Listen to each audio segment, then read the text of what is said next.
There were times I was lost, dark had fear, couldn't see through the rain. In the end it was clear, hit the fan. I was more than one man who was there to lend a hand. Together we'd stand, always at my back, my guardian soldier. Team put together, united we conquer. Blessed is he who in the name of charity carry me when I'm weak straight through the valley of darkness. Pitch blackness, the heartless, regardless, fear couldn't part us. Thick and thin, there by my side. At times we collide, but in the end we ride. Thick and thin, there by my side. At times we collide, but in the end we ride. We ride, ride, ride, ride. I am my brother's keeper. Keep on holding strong. United we stand, divided we fall. Together we belong. I am my brother's keeper. Keep on holding strong. United we stand, divided we fall. Together we belong. I am my brother's keeper. I am my brother's keeper. I am my brother's keeper. Welcome back, Moto fans. The pointy jump season is back, and we have got a great show lined up for you today for this episode of Between the Rounds. Before we get into it, I just want to give a big shout out to our partners for this episode: Wonthaggi Motorcycles and Power Equipment, Fastline Suspension, Wolf Building Compliance, and the October sponsor of our Motocross and Supercross wall calendars, Death Grip Gloves. Now, it's been a while, but joining me in the Moto Asylum once again, he raced SX2 at Redcliffe and will be racing for the rest of the series. He is the Somerville fender slapper, the Moto Mac, Zane Mackintosh. Welcome back, mate. Thank you so much, man. It's good to be back in here. Yeah, it's been a while between drinks. Yeah, it has. Yep. But hey, we're back now, so yeah, couldn't be happy to be back. Yeah, well, we were just talking about it. You're quite the busy boy as well as racing. You live in the privateer life. You're working like 5 jobs, and yeah. You got a lot on your plate. Yeah, just making it happen. You know, the older you get, the less mum and dad kind of put their hand in their pockets. So, which is totally fine. You know, so, but yeah, making it happen. So living the dream, working tradie some days and bartender some nights, and riding in between. And Supercross rockstar on the weekends? Yeah, pretty much. Yeah. So you enjoying it though? Oh, like you got no idea, man. So, yeah. No, it's the life? I'll live for it. So, yeah. That's unreal, man. So, we just come off Redcliffe and we've got Cronulla coming up. But, yeah, how's your weekend up at Redcliffe? It was a bit of a rough weekend. A bit of a disappointing weekend. Just a few things didn't fall my way, and then I kind of let them snowball. You know, I had 2 pretty big crashes that I'm happy to walk away with, really, like, pretty unscathed. So you got some decent burns on your back. Yeah, and you got taken some skin off the elbows, but nothing broken, nothing torn. So yeah, they kind of rattled me a bit, but that's all right.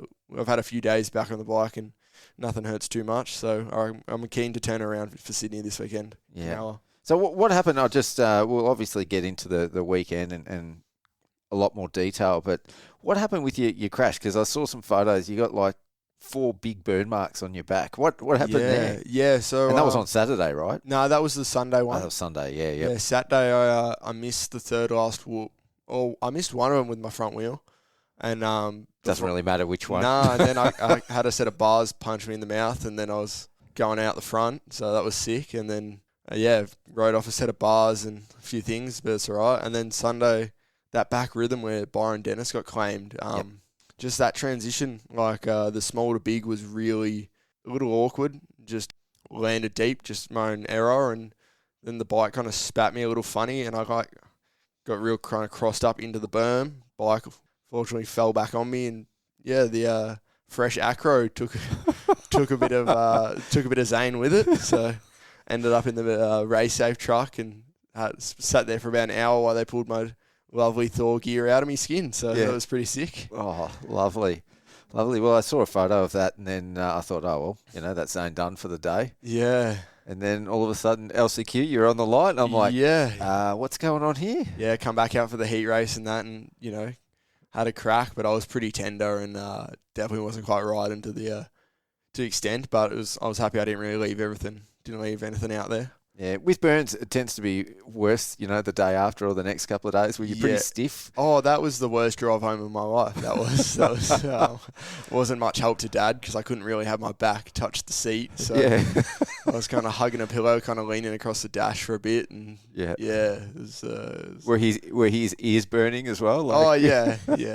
Nah. I can definitely say the Monday, Tuesday was worse. Yep. Yeah.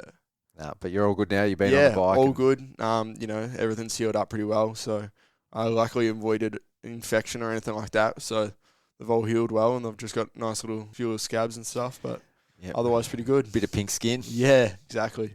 No, nice.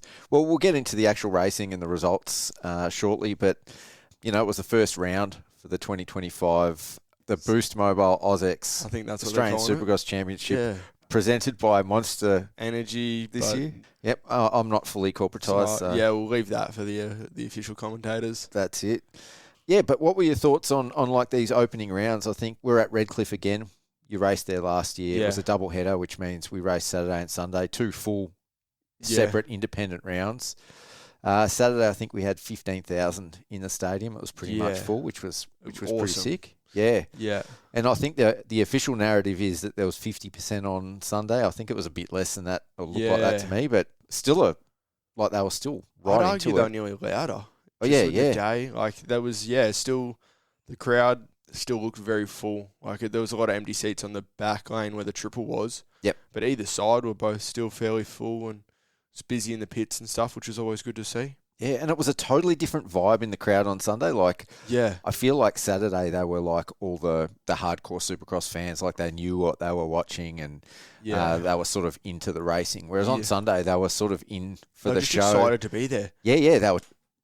It doesn't matter whether you're winning your race or the last rider on the track. They were cheering everyone, and it was cool. Yeah, no, it was actually unreal. I've never had so many kids that just have just so excited to see a bike. They walk past the pit tent and they're like, "Oh my god, what is that?" You know what I mean? So I was going to ask you. So how was that? The sort of the pit party and the vibe in the pits? Yeah, no, it was awesome. I managed to sneak my way into the a little bit more factory area. I wasn't quite in the hillbillies on the grass field. So yeah, no, it was actually unreal. It always is. I feel like Redcliffe, it's a little bit tighter pit area, so it feels real full. Smashing through posters, signing jerseys, you feel pretty factory. Yeah, that's so cool. It's so awesome. I think I had my photo taken with about 10 or 15 kids, that one's pretty rare. So that one was pretty cool. Yeah, that's sick, man. That's got to make you feel pretty good. Oh, it makes it feel it makes it all worth it, and you're actually there. It was 10 years ago. I was running around on a 65.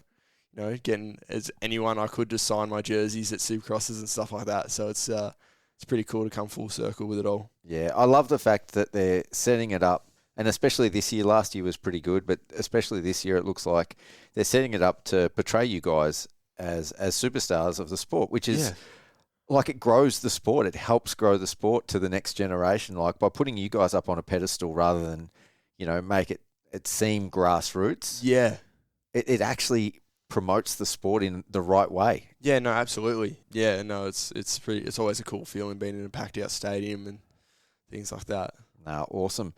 So as far as the track goes, I was talking to one of the guys from Pro Tracks, and they were digging the soil out of the ground across the road before they were trucking it in on the Friday, which means they couldn't get any moisture into it. So on track walk on Saturday, it was really soft, and I think there was a few raised eyebrows. But I mean, I obviously wasn't out riding the track, but especially on the Saturday, I was a bit skeptical as to how it would form up. But they did get water into it, after you guys went out for practice and then qualifying, and they had those breaks. They worked the track. To me, it actually came up pretty mint. They did a phenomenal job. The soil they got was a little bit. I've spoken to a few of the guys, not quite what they got described as, but that team did an awesome job of working with what they got, and we actually had an awesome track. That first practice was a bit howsia, but otherwise was unreal. Pretty consistent and good. It kind of baked out and went that hard, slippery, but we all knew that, and I don't think anyone was really upset with it because we kind of knew how it was all going to go down. But yeah, it was a great track all around. Loops were solid, rhythms were solid. I think everyone was pretty happy. Yeah, and as far as moisture goes, like I think we had it's like 34 degrees on Saturday and 35 on Sunday or something like that. Yeah. Yeah, it's very hard to keep moisture in the ground, especially when you're working with red clay. Yeah. And for the first round, like, what was the track like in terms of like the obstacles and the transitions? You know, they tend to try make the track a little bit tamer for the first round to ease everyone into it. But, I mean, it was still almost a 50-second lap time for a lot of riders. Yeah. It looked like a full-spec Soupy track. No, it was. We were all pretty impressed with it. Their scaling was pretty different to what we've been racing on. Just everything was a little bit on the smaller side, which is always good. But the singles were a bit small and tight, which provided us a little bit of a struggle. The guys that have been training in Victoria and stuff a little bit bigger. But overall, everything shaped well. You know, the whoops were probably the best whoops we had. A million times better than when we had last year. Just a great set of whoops to finish, triple. Everything was, I feel like there was a lot of, as much as it was hard to get a good rhythm, hundreds of options. Like that back lane didn't, you know what I mean? The fast guys weren't even sticking to the one line, you know what I mean? Which I think was really good. Probably some of the best racing we've had. I was going to say, translated to great racing. Yeah, the only benefit I got of, not quite making the mains was I got to watch some of the best racing I've seen in a long time at a Supercross. Yep. So, yeah. Sick. What about the format? So we've got 2 10-minute mains, and obviously, it was a Saturday and Sunday there, but as far as the 10-minute mains go, that's what we're going to have at every round this year. So from first round to last round, they're all going to be 2 10-minute mains. 18 riders on the gate, which is a bit of a change this year. Yeah, not a fan of that one. You're not a fan? Nah. No. That's at every round except for Melbourne, where we'll have 20 riders on the gate. But yeah, so I guess 2-part question. Yeah. 10-minute mains and the riders on the gate. Yeah. Look, I like the 10-minute main things like we had them at Redcliffe last year. A lot better than the 4 mains that we had at Adelaide and I don't mind a Triple Crown. I like a Triple Crown because the races are shorter. I think that we ran a 2 6s and an 8. In SX2, yeah. Yeah, that's what we ran, which they're pretty good because it's just enough where you're tired, but you're not gassed, nothing crazy. But I do, the 2 10-minute mains provided a lot more entertainment than that 1 15-lapper because I think both nights the races were good till the end. It wasn't over. Are you pretty smoked by the end of a 10-minute main? Yeah. Because I think it was working out to they were getting 12, 13 laps out. Yep. Which is pretty long on a Supercross track, especially after riding all day in the heat.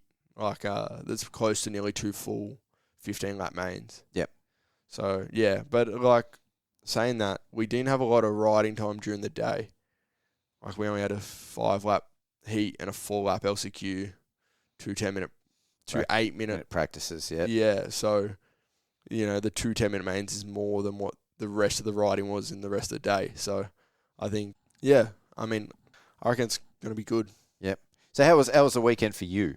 Yeah, it was rough. I didn't ride horribly, just I didn't ride how I can ride, and it was exaggerated because of a few other poor decisions I made, but I made some good adjustments this week, and I'm actually really excited to come out swinging for Sydney and put it in the main event. Yeah, yep. Is it is mindset a big thing when you don't have a lot of time on the track before you hit the racing? Yeah. And especially, being the first round of the season, do you sort of have to come in really fired up, or is it do you have to be sort of mellow when you're coming in? Well, with last year, kind of hurt my shoulder at Adelaide and that, I kind of come in on the back foot and went, just kind of get through, practice with all the ruts and that. We'll just get through. And then I ended up having a big crash in quali anyway.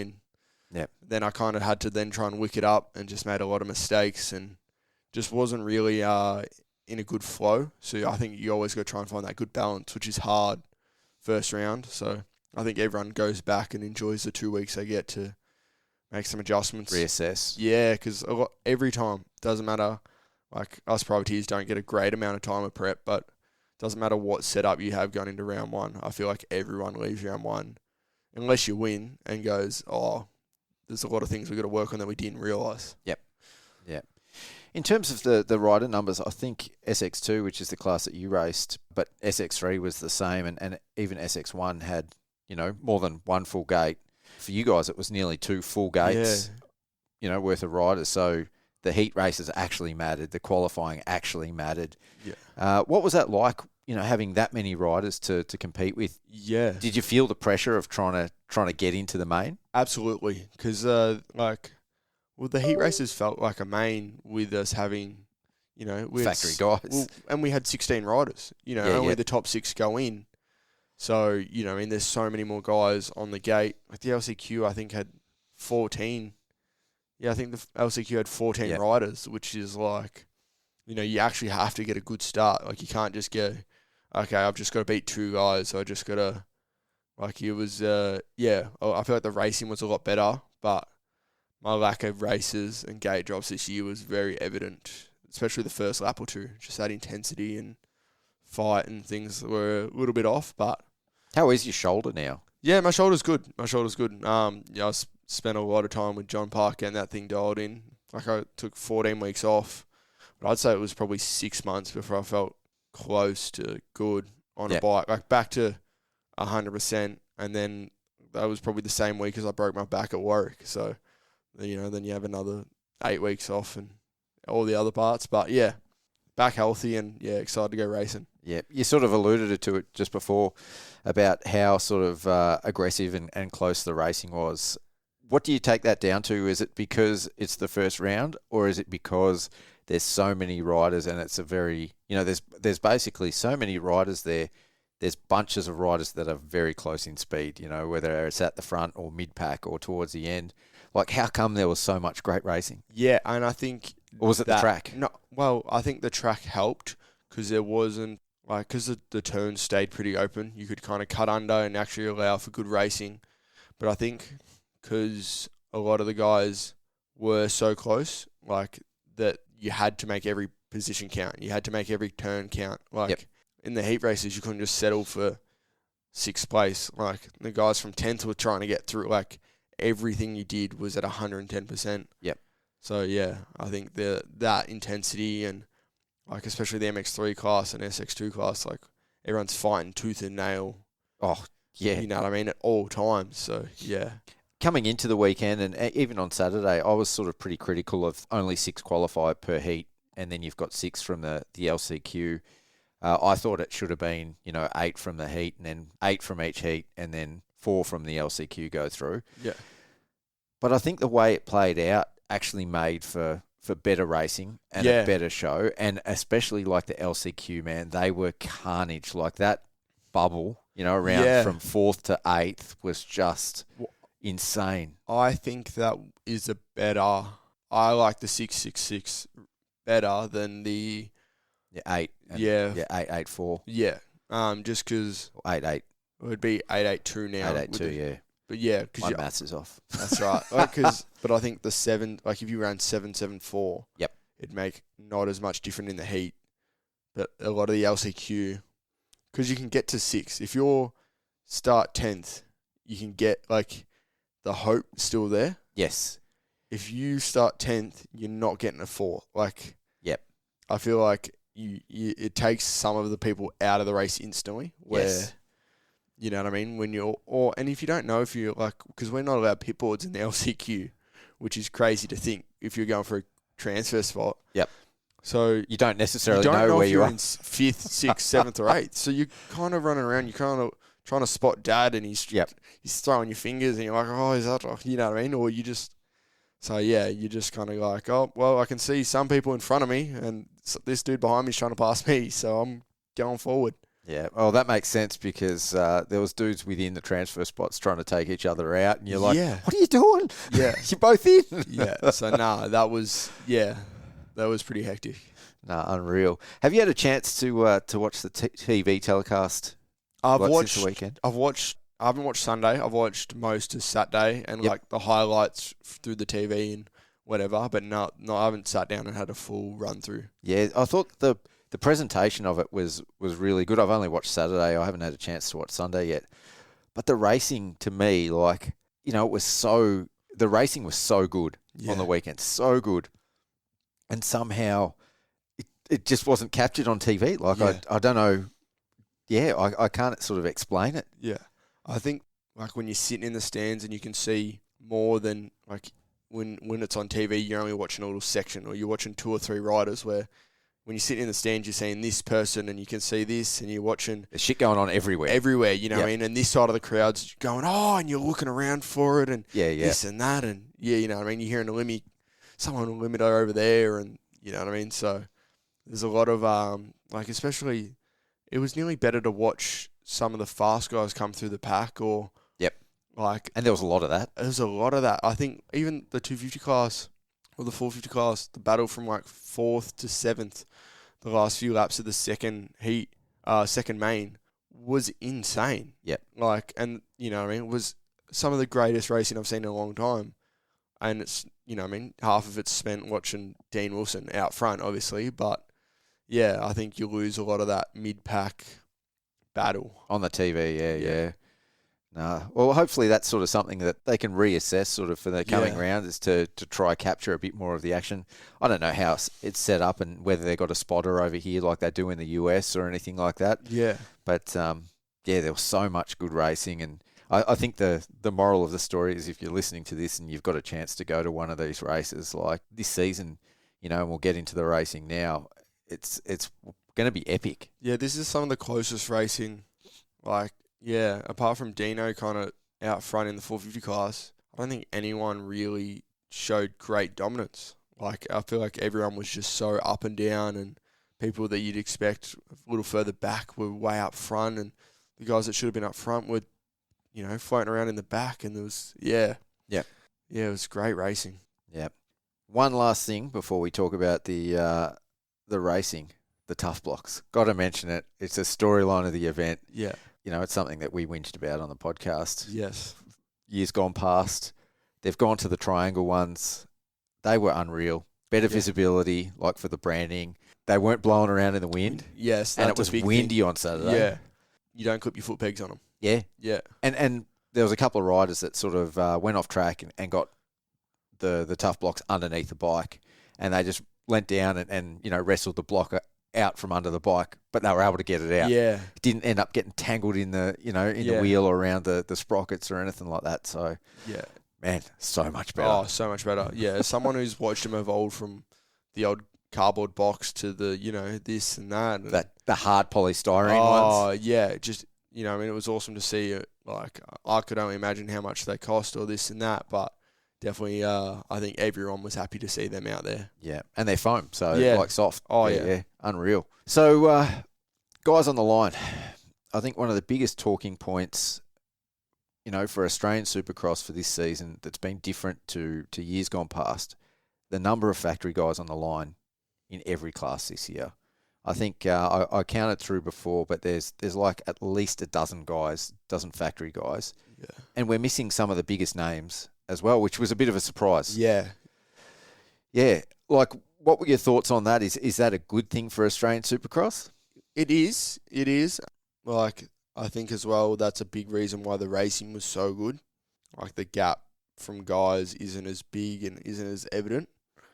But, like, I mean, as a privateer, sometimes it's a bit harder. Like, you know, when you got 18 on the gate. Yeah, they've taken 2 gates off us, you know what I mean? And there's a couple more international rides. But all it's going to do is elevate, you know what I mean? Like, for years to come, that is definitely going to go so much further. Like, I think there's 14 factory 450 riders, like, including some of the injured guys that weren't racing and things like that, or 14 or 15, which there's only 3 or 4 gates left, you know what I mean, that aren't factory guys. So, yeah, it's going to be interesting. Yeah. And what about the imports? Like, this has been a talking point. It was a big talking point last year. You know, it's been normal for the last few years for Honda to bring international riders in. Reef wants to win championships at all costs. Yes. Craig Dack was a little bit critical of that, you know, wanting to give the premier seats to Australian riders to give them the opportunity. Yeah. But I guess, you know, to put it bluntly, he's had to get with the times a little bit if they want to win a championship. Yeah. They've sort of got to follow the program that's proved successful for other teams. So this year, I mean, Honda's brought back Dean Wilson, and and Cedric Soubros is a 6-time French Supercross champion. Yeah. You know, for more casual fans that may not realise, like, France has got a very good Supercross scene. Yeah, absolutely. He's raced AMA Supercross as well. Yeah. I didn't actually realise until I was doing the research for the podcast. He's 36, so he's been around for a long time. He's, 2008 was his first pro race. Yeah, so he's really close with Marvin Musquin. Yep. So they actually ride Supercross together back in France. I've had the pleasure of talking to him. Yep. I got to ride with him one of his first days in the country. And yeah, he's pretty much been a Supercross only guy for the last 3 years. This series, Redcliffe was his 30th Supercross race of the year. That's insane. Yeah, so he's definitely no slouch on a dirt bike. Compared to most Aussie guys who've been training for 2 or 3 weeks. Yeah, you know what I mean? We get 5 rounds a year. Yeah. This guy's on his 30th. That's crazy. So he's lining up, you know, in the SX1 class. In SX2, they've brought back Shane McElrath again, who we've just found out probably won't be doing any more of the Aussie rounds. No, I think he's coming back just for Melbourne. Okay, yep. Yep. So he'll be going off to do WSX. Yeah. And he lines up next to Alex Larwood and Wilson Todd in SX2. So Wilson Todd back in the SX2 class. Yeah, so, stepping down. Yeah. What are your thoughts about going backwards? I don't know. Like, it seems to happen a lot when the Aussie guys go to America. They just seem to drop back. So I get that. But that's maybe availability of rides as well. I don't see why he'd do it. Like, he has had so much. I get he's had so much success, but he's a 4-time 250 outdoor champion. Like, I know he has never grasped the Supercross title, but did he win the day at the? He won the day at the last round of outdoors. Like, just move to 450s, dude. Just stay there. Yeah. I don't know. I don't get it. Like, I get there's a want to win. Is it a team thing? I don't think Urive really wanted him to come down, like, because I think Connolly wanted to be the guy this year. Yep. I know that, you know what I mean? Like, so I think it's probably just caused more tension on, because I know them two were competing over the World at Supercross spot. Yep. The second one next to Shane. So, yeah, I don't know. I think that was very Wilson Todd driven, that decision. Okay. Yep. Anyway, we'll see how he goes. He was sort of had a bit of an up and down weekend, but definitely, you know, riding good. Absence of Brodie Connolly. Yeah. That was a big one. Yeah, that was one I don't even think he thought. Yep. He had a big crash, park 4, got a flat tyre, and then it stepped out on the whoops about 2 turns later on him, and he had a massive crash. So he tried to go out, but... Yeah, he thought he was all good. I don't think he'd ridden since the crash, and then rocked up, and did practice, complained of sharp pain in his wrist. They strapped it, tried to go out for quali, and was no good. Got an X-ray and had a broken scaphoid. So yeah, I actually sent him a message today, and he said he won't be lining up for a little while now. So I think he's done for the year. Oh wow, yeah. That's shit house. So he was, he was good last year, and he was flying. Like the boys were. Yeah, he was a lot closer. Not that he wasn't close to Shane last year, but I think he was looking to come out and definitely put it on the top box. Might that be the last we've sort of seen of him in Australia for a while? I think so. I think with this, does he just get straight into Supercross and try and go to America for the first few rounds? Or I think that wouldn't be a crazy thing to see. Yep. Yeah, because, I mean, he's going to have to get straight into it as soon as he's back on the bike. Yeah. So, and I think that was the plan. Well, like we said, CDR's brought some imports in this year with Mitchell Harrison and Phil Nicoletti, who's also 36 years old, plus the return of Aaron Tanti, who is arguably, with Luke Clout, one of Australia's best Supercross riders and prospects for a championship. Absolutely. It's new for CDR to bring imports in for Supercross. What do you think about like Mitchell Harrison and Nicoletti as the choices? Yeah, I don't know. I was pretty surprised to see them both when they got selected. I mean, Harrison did really well in SMX and outdoors. You wouldn't really say he's known as a Supercross guy. Nicoletti I think he was a little bit more of he's done racing AMA, on the back end of his career, still wants to race. Yep. I think, I don't think they quite put their money in him thinking he was going to get a championship as more of a crowd pull. You think? Yeah, I didn't think it happening. I don't know. I mean, he raced 250s in his last year of Supercross in 24. Yeah. 24? Yeah, 24. It was only this year that he missed.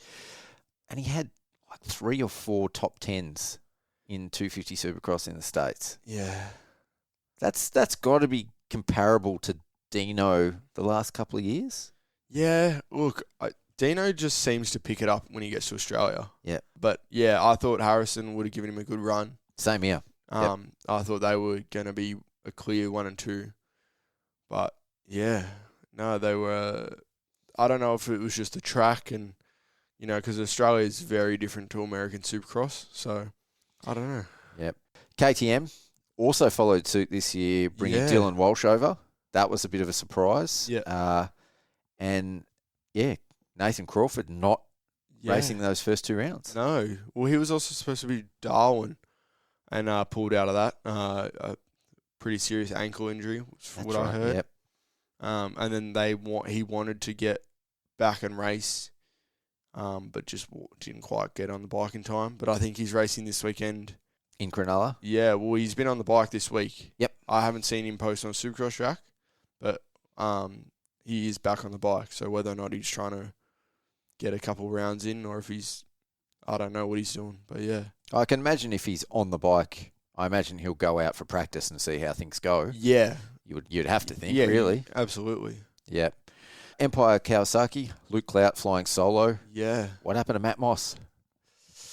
What a question. The Matt Moss mystery. Yeah, really. The doesn't race round 1 and 2 due to a niggling injury that hasn't quite been claimed, I guess. I don't know. They haven't really. I didn't see him limping. Like, apparently he's got a leg injury. Yeah, apparently it's an ankle injury. I don't think Empire did an official injury report or there was I think everyone was really shocked. Normally, when people are out injured, the industry knows beforehand. It's not really.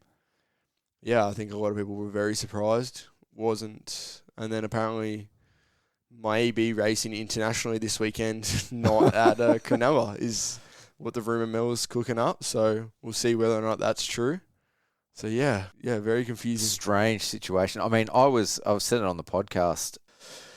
We had a look at a bit of a preview of the Supercross season. I was surprised that Empire signed him to begin with, not because of his lack of potential, because, I think on his day, he can win a Supercross race in Australia against anyone we've got lining up at the moment. Yeah.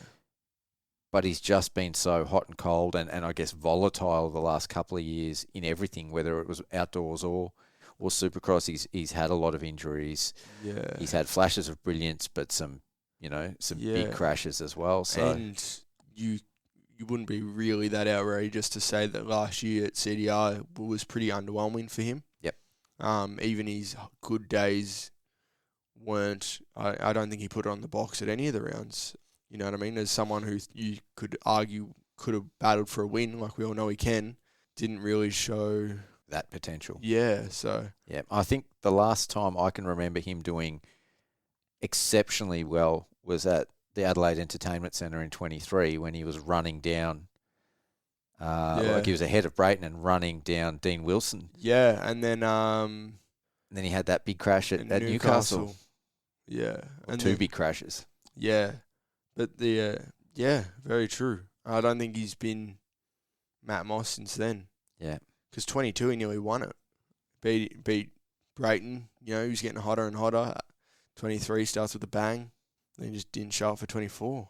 So, is there a point where you, maybe not in years, but where you just get too old, quote, like the body's had too much damage, the brain isn't quite up to speed? I think his discrepancy between his ability to twist his hand and his body to keep up is starting to, the gap's getting too big.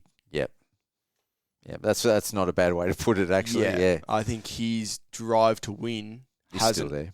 That hasn't unwavered, and I think it'd be rude to say it has. I think, but his ability to just do the crazy things that they do on a Supercross track, I think he's just starting to struggle with.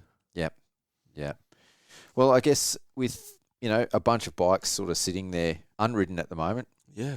that bike being one of them. Do we see any privateers get fill-in rides? It seems to not be something that happens these days. Yeah, it's pretty rare it happens in Australia. Does Hayden Melross get offered a ride yeah, after? it does. Well, I think it depends on whether or not we see Matt Moss this weekend back on the bike, or you know what I mean. I think Not if he's racing overseas. Yeah, well, I think if he burns, That bridge. Yeah, or if Crawford tries to race this weekend and doesn't go, they just go, well, we've got a bike here. Yep. Hayden, you've just put it on the box. You beat the other factory KTM guy. Yep. You know what I mean? So, well, on that note, let's talk about some of these results. So, SX1, like we said, some big notable names out. Matt Moss, Jed Beaton's obviously still got the femur. His recovery's taking a little bit longer than I think was expected. Yeah. He's just got back on a pushy. Yeah. But he was there in the crowd, which yes, was cool he was watching. Yep. And then I know he wasn't really ever expected to race, but Kyle, doing well in Des Nations. So another name that isn't really a Supercross guy, but, also a name that's not out there. Yep. Crawford's obviously out. And then Zach Watson, ahead of next year's KTM ride, was on an orange bike, but went out in practice or qualifying at round one. Yeah, I think first heat race. Oh, first heat, yeah. Yeah, broken wrist, I think. Yeah. Yeah, well, he had plaster on his arm more. Yeah, so I think his season's done. I think he probably would have been a hot shot for that fill-in ride on that factory KTM, getting a little bit ready for next year. Yes, yeah. So, disappointing without some of those big names, but I think, the field was still super, super deep. Oh, yeah. So, all right, who was hot in that class? Like, who exceeded your expectations? There's one name that I think blew everyone's expectations out the water. Luke Zielinski. Yep. Rode, he's come off a year off. And I think he got a fifth in one of the mains and ended up like 6th overall both nights, or 5th overall on the second night.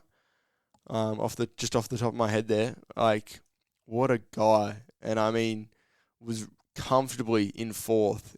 He passed Nicoletti and Harrison in the first main on Sunday. Yep. Like, yeah, that's a guy that's just, got off the couch and just went, let's do this. Is that embarrassing for the factory teams? Like, look at Luke Zielinski then. Like you said, he's just got off the couch. He's doing the privateer thing. He's currently sitting 6th in the championship, and he's a point behind Mitchell Harrison and 2 points behind Aaron Tanti in the championship right now. But he's also ahead of 4 factory riders. Yeah.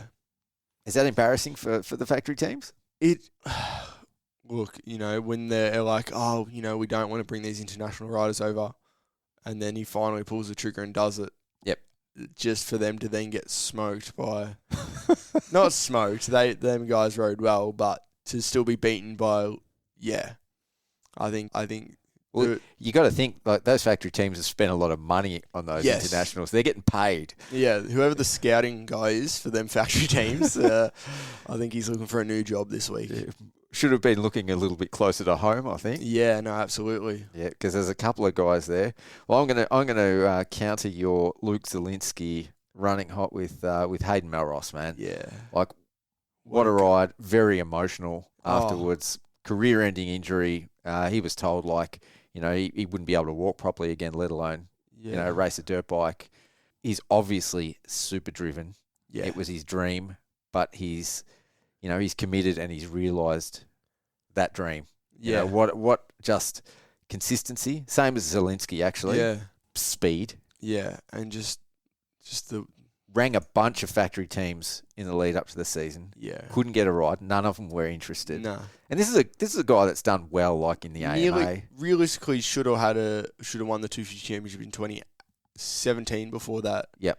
Blew up at AUSX, and Jats ended up ultimately beating him. So, he was a big name 8 years ago, and then obviously that virtually career-ending injury in 23. It was 23, yep. Yeah. Start of 23. Yeah, in the AMA Supercross. Yep. Well, he put it on the box He did. at round 2. He's currently sitting in front of 5 factory dudes. Yeah. Yeah, Where is third he in in the the championship? championship. Yep, third in the championship. Behind Dino and Supercross? Yeah, Where did Yep. you finish the first night? fifth, I believe. Yeah. Yep. 5-3 is, Yep. well done. Yeah. Yep. And he's he's a bunch of points ahead of Aaron Tanti, Mitchell Harrison, Yeah. Dylan Walsh, Phil Nicoletti, Luke Clout. There is some big names behind him. So And then to think, would he, would you have probably picked him over Matt Moss? 100%. You know what I mean? If it was me, Yeah. 100%. Yep. So I think, I definitely think we see him under a factory truck next year. I Yeah. think it'd be outrageous if we don't. Yep. And even from the factory teams, like I would have looked at it, I think more so of put some money into one big international guy. Yeah. And then look for who's the best Australian guy that we can get. Yeah.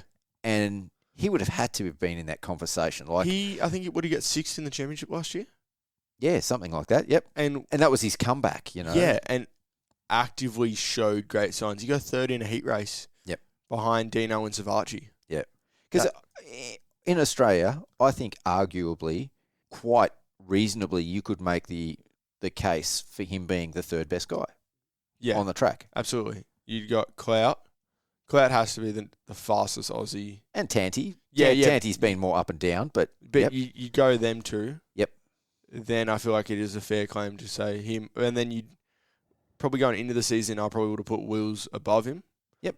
But on the weekend, I don't think Dylan had quite had the pace for Hayden. Yeah, I don't know. But even Wills not getting a factory ride, I know there was a little bit of he could have had one, and I think he had two opportunities. Yeah, I think he tried to put too many eggs in too many baskets. Yep. But even him ending up without a ride was a bit of a shock. So was there anyone else for you that exceeded expectations In the on 450 weekend? class? 450 class. I'm going to say one more. Shock horror, Dino. Yeah. To me, Dino's obviously always been good, but you look at the year, in 23, he won the championship. Last year, he came very close. Yeah. I feel like at the end of last year, I interviewed him after the last round in Melbourne last year, and he was gutted. Oh. Gutted. And I think he's come back this year with a vengeance. Obviously he's got some shit going on off the track. Which is a horrible to hear about. Yep, a massive distraction for the racing side, and obviously where his priorities are at the moment, which is at home. But on the track, man, he was on another level. Yeah, he was genuinely a level above. Yep. Which was I don't think we haven't seen him like that before. No, even last year, Savachi was that little bit or him in there, but neither of them just genuinely were that much quicker. Yeah, I feel like when he ran down Clout, I think it was at Moto 2 on the first day. Yeah, through the whoops and just ran away with it. You could just see the way he was riding. He knew he had it up his sleeve. Yeah, he wasn't impatient. He knew he was going to run him down. And he wasn't over his head. He wasn't making silly mistakes. He was, and Cloudy, when Cloudy's like that in the past, he's not easy to get past. No, well, Cloudy went fastest in qualifying both days. Yep. So I think, just to then go to the mains and just do that, very impressive. All right. So not quite hot, not quite cold. Luke Clout. Flashes of brilliance. Podium on the first night in round one. Though he still had some run-ins with Aaron Tanti and Phil Nicoletti. And I think there were some words after the Nicoletti incident. Absolutely. Followed by, I guess, he would consider it maybe a bit of a disaster on the Sunday night. Crashed in the first turn, both motos. Yeah. The speed's there. The skill's there. He's looking great. Yeah. He's confident. But if he wants a chance at this championship, and arguably, it's pretty much done, realistically. He is, 39 points behind Wilson now. Yeah. His best bet is... He's got to clean it up. Yeah. He's got to clean it up. Everything else is there. Yeah. Look at those instances with Nicoletti. That, to me, wasn't egregious. Nah, that looked worse. Those turns were pretty loose. Yep. So I think that was just he come in and just the bike went out from under him. I don't think there was any intent in that. Yeah. But, I mean, and obviously a little bit of being unlucky, but like the one with Tanti, that was, to me, just Luke Clout being impatient. Yeah. Got a bit loose coming through the whoops. And then just made a silly mistake, which cost him massively. Yep. Yep. And you could say the same in the first turn crash on the Sunday. Like one of them, Wilsey. The first one was he got pretty... Wilsey was running into his back wheel. And there was not much he could do. But that second one, he, after not finishing the first moto, then I think tried to make a statement too early, too quick, and end up on the ground again. Yeah.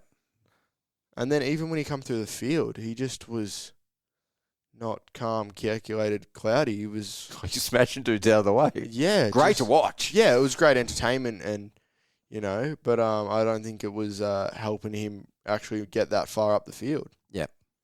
Yeah. And he did well. Like, he did get back up the field. I think, what was it, a fifth and a sixth or something like that he got up to. Yeah.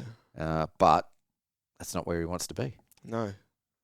That's not where Aussie fans want him to be. No. It's not where Empire Kawasaki want him to No, be. definitely not. So, yeah. So for me, I wouldn't say it was like a poor performance in terms of his racing, but just results-wise, it's not where he wants to be. And I think, I hope he puts a clean one together this weekend in Sydney.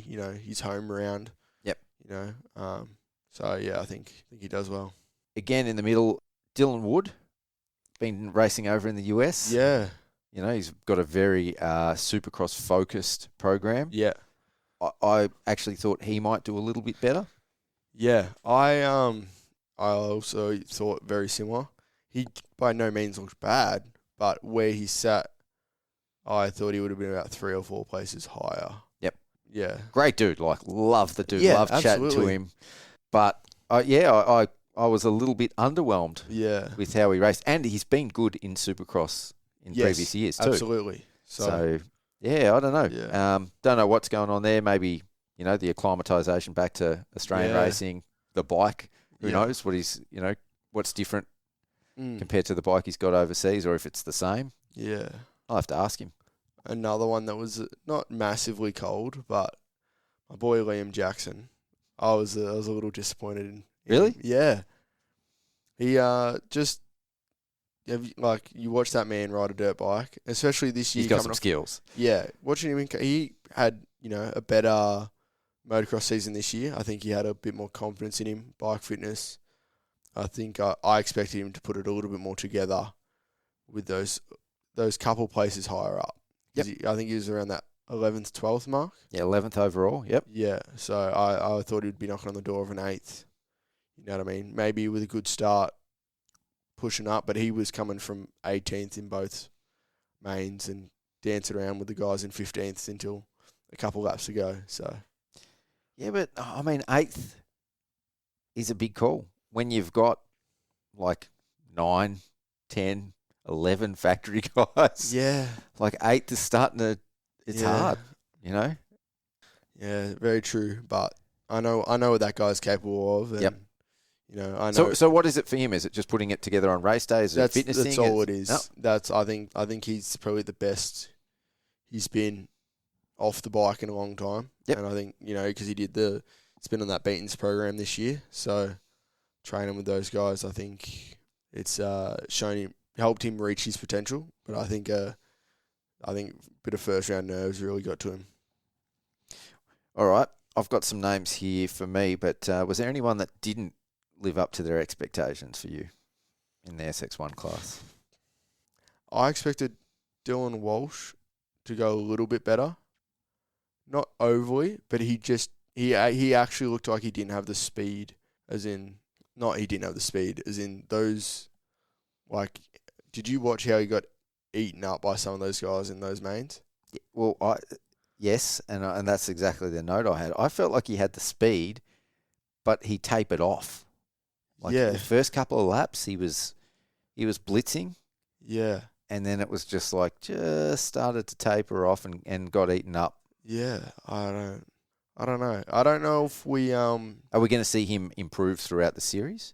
I hope so. I don't know if we've now set the bar for the imports too high. Like if we've just underestimated how good us Aussies are because when Anstey comes over and Savachi comes over and when Urive does bring an import over, they do tend to win the championship. I don't know if we've set that bar up there and we are a lot closer than what we think, or if these guys are just having bad rounds to start the year. So I'm very curious to see, like, if Harrison, Nicoletti, and Walsh they don't, start dominating as such by the end of the year. I think where everyone ranks the Australian Supercross will jump up a few knots. It's funny that you say that because Cedric Soubros in the press conference, they asked him, like, where does this sort of rank in terms of the racing that you've done? Because he's obviously raced a lot of stuff internationally. And he said, oh, no, this is like the Australian Supercross series for us is like a premier series. He said, obviously, the AMA stuff is at the top. And he said, but right below that, he said, you've got WSX and Australian Supercross. Yeah. And he said, like in France, they see that as being the next highest after AMA. Yeah, wow. And I was like, I think it surprised a few people. Yeah. That comment. But so for him, he was like chomping at the bit. And this for him was like a big opportunity, which is cool. Yeah, that's awesome to hear. Yeah. And I think it's testament to the way that the Australian series has grown, especially over the last 2 or 3 years. And he said they all watch it. They all watch Australian riders. They know the Australian riders. Yeah. They're very familiar with the racing here. And I think as well, you got Jay Cannon who's just gone to Europe, Liam Owens who just went to Europe there, getting podiums in EMX races. So, you're seeing that Aussie flag more and more. Brad West has been racing over there for a while. Yeah, you know what I mean? So, yeah, stuff like that I think's definitely helping put Australia, not back on the map, but as in putting Australia near the top. Not to mention a couple of those Aussie boys that like to win Motocross of Nations. Yeah. No one really noticed that. Lance Brothers or something like that, isn't it? No, yeah, they are the two biggest brothers in the world of motocross. Yeah, and Cole Webster. Yeah, well, Cole carried him through, so we should probably give him more credit. Far out, dude. That's, what a ride. But the pressure that's got to be on that guy's shoulders. Man. That like I've had the pleasure of carrying that guy through a few workouts in the gym, so I know what it's like to ride with with some pressure on your shoulders. But man, the way, like, I could only imagine what went through his head when he went down in that first turn. Yeah. Not once, but then he went, all right, I'm going to rebound, and did it a second time. Yeah, and then just rode like a man possessed. Yeah. Like, I mean, what he did, if he was on a 450, you might go, all right. Like, it's pretty friggin' good. Yeah. But to do that on a 250... He got 5th in the MX2 standings. Yeah, that's what I mean. And he rode past. He passed a lot of dudes, world-level dudes on 450s, on a 250 to get back to, what was it, 14th, 15th or something like that. Yeah, 14, 13 he'd end up with. Unbelievable. Like... If he... What did he get? I think he got 8th with the 3rd place start at Manly Basin. And we all went ballistic. Yeah. Which it is a great result. Then the guy comes from last. Like, Tomac crashes in starts dead last in the qualifying race, just in the GP class, and got back to 6th. Yeah. You know what I mean? He didn't get much, like, outrageous. Unreal. Anyway, we did digress a little bit. Yeah. Yeah, so who didn't live up to I think that's where we're at. Who didn't live up to their expectations? Yeah, I think just mainly just the imports. I feel like there wasn't too many expectations I had for too many of the other Aussie guys. Yourself? Mitchell Harrison and Nicoletti. Yeah. I mean, if I was if I was CDR Yamaha, yeah, I imagine they've paid pretty good money to bring those guys over. And I would have thought both of them would be pretty hot on Dino's heels. Yeah. With the potential to actually beat him in races. Yeah, if they got a better start. Yep. Not the start that they would have wanted as a team, as individuals. Is that going to turn around, for the rest of the season? I'm going to be watching that very closely in Cronulla because I'm not so confident now. Like I think I thought that Mitchell Harrison was like my sneaky pick for a championship. yeah, well, yeah. Well, He's sneaky good. but I think he ended up 14th in the SMX series in a 450, right? Yep.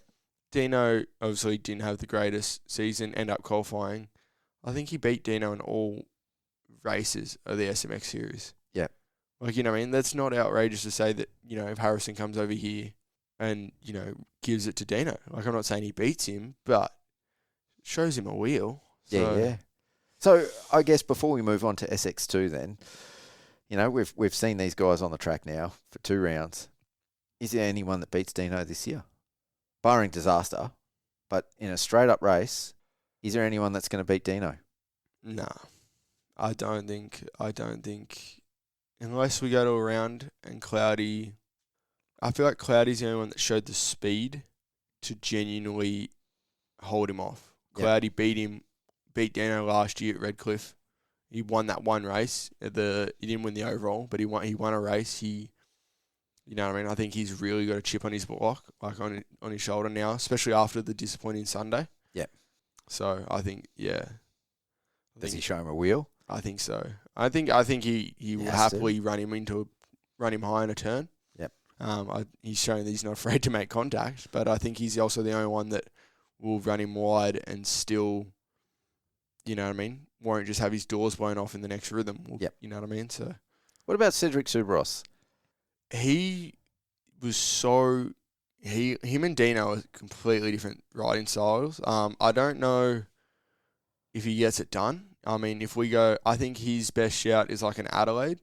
Like if we go to a tight, like I don't know, Race a lot of arena cross, yeah. Yeah, but even the way like he was deliberately cutting down in all those turns, like Dino was carrying as much like wide, you know what I mean? Speed, yep. You know what I mean? This big wide in, 3 in, this and that, like carrying speed. Cedric was real point, shoot, tight, that Marvin move scan, jump through the whoops, like that, you know what I mean? Real just... Not going to get it done? No, I don't know. But I feel like Cloudy's a better pick than Cedric. I can't wait. Can't wait to see how those guys look in Cronulla. Yeah. That's going to be cool.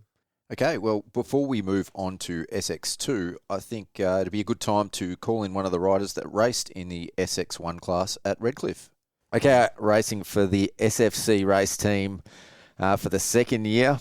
Cody O'Loan, welcome back to the Mental for Moto podcast. Yeah, it's awesome to be on here. Thank you for having me on again. How was your weekend up in Redcliffe? It was pretty close to home for you. Yeah, it was. It's actually really close. It's probably the closest race that we get to home, I think. So it's actually nice to sleep on my own bed and not have to drive too far. Yeah. But yeah, it was pretty tough weekend for me. Definitely, I won't lie. It was definitely a struggle, but hey, we have fun and we rode our dirt bikes, so yeah, it was fun. Before we talk about the racing, you're racing again for SFC, as we said in the intro. When was that deal finalised, and when did all that come about? Because I think I spoke to you a few weeks ago, and you still weren't quite sure what was going down. Yeah. It kind of been talked about, but I was just trying to sort some things out with some things and whatnot. But yeah, anyway, we Dan just said to me, yeah, we'll run the race team again, and we had all our awesome sponsors jump on board again. So it's good. Like I train with Dan every week, and it just works out perfect. And yeah, it's great. So it was, probably a few weeks before round one, we finalised it all, and yeah, that was pretty much it. That's sick. And you got a few different riders on the team this year. Have you been training together? Are they sort of guys that you know, like outside of the racing as well? Yeah. So I've known Jesse for ages. I met Marshall when we went over to New Zealand because he's from New Zealand. And I've known the Cannons, so I've known Louis forever. So yeah, it's good. We all train together during the week, do a laps together. It's really good. We got a good crew up here at the moment. There's probably like 6 or 7 of us in the group, and it's really good. So I know when I've spoken to you previously about motocross this year, Cody, you said like this was your year. You were going to put everything into it, you know, make racing the priority over work and work around racing. Did that carry on into Supercross as well? Yeah, it did. Yeah. So pretty much after QMP, we had just a week off, and then we got stuck straight back into it. I've just been training heaps. yeah, like I said, I really, really made sure that this year I just tried to give it everything with my racing. Yeah, so I've just carried that throughout the whole year. And it's been good. We've got a fair bit of time in on Supercross. It was a bit tricky, though, because I'd been riding motocross as well for Darwin. So, yeah, we were training for Darwin and for Supercross. So, yeah, we did heaps of prep, heaps of riding, and, yeah, it'd been really good. So you would have come into it at least with a bit of fitness. And so it was your second year. Did you find it a little bit easier to acclimatise to the pointy jumps this year? Yeah, it was easier. It's still a little nerve-wracking for me.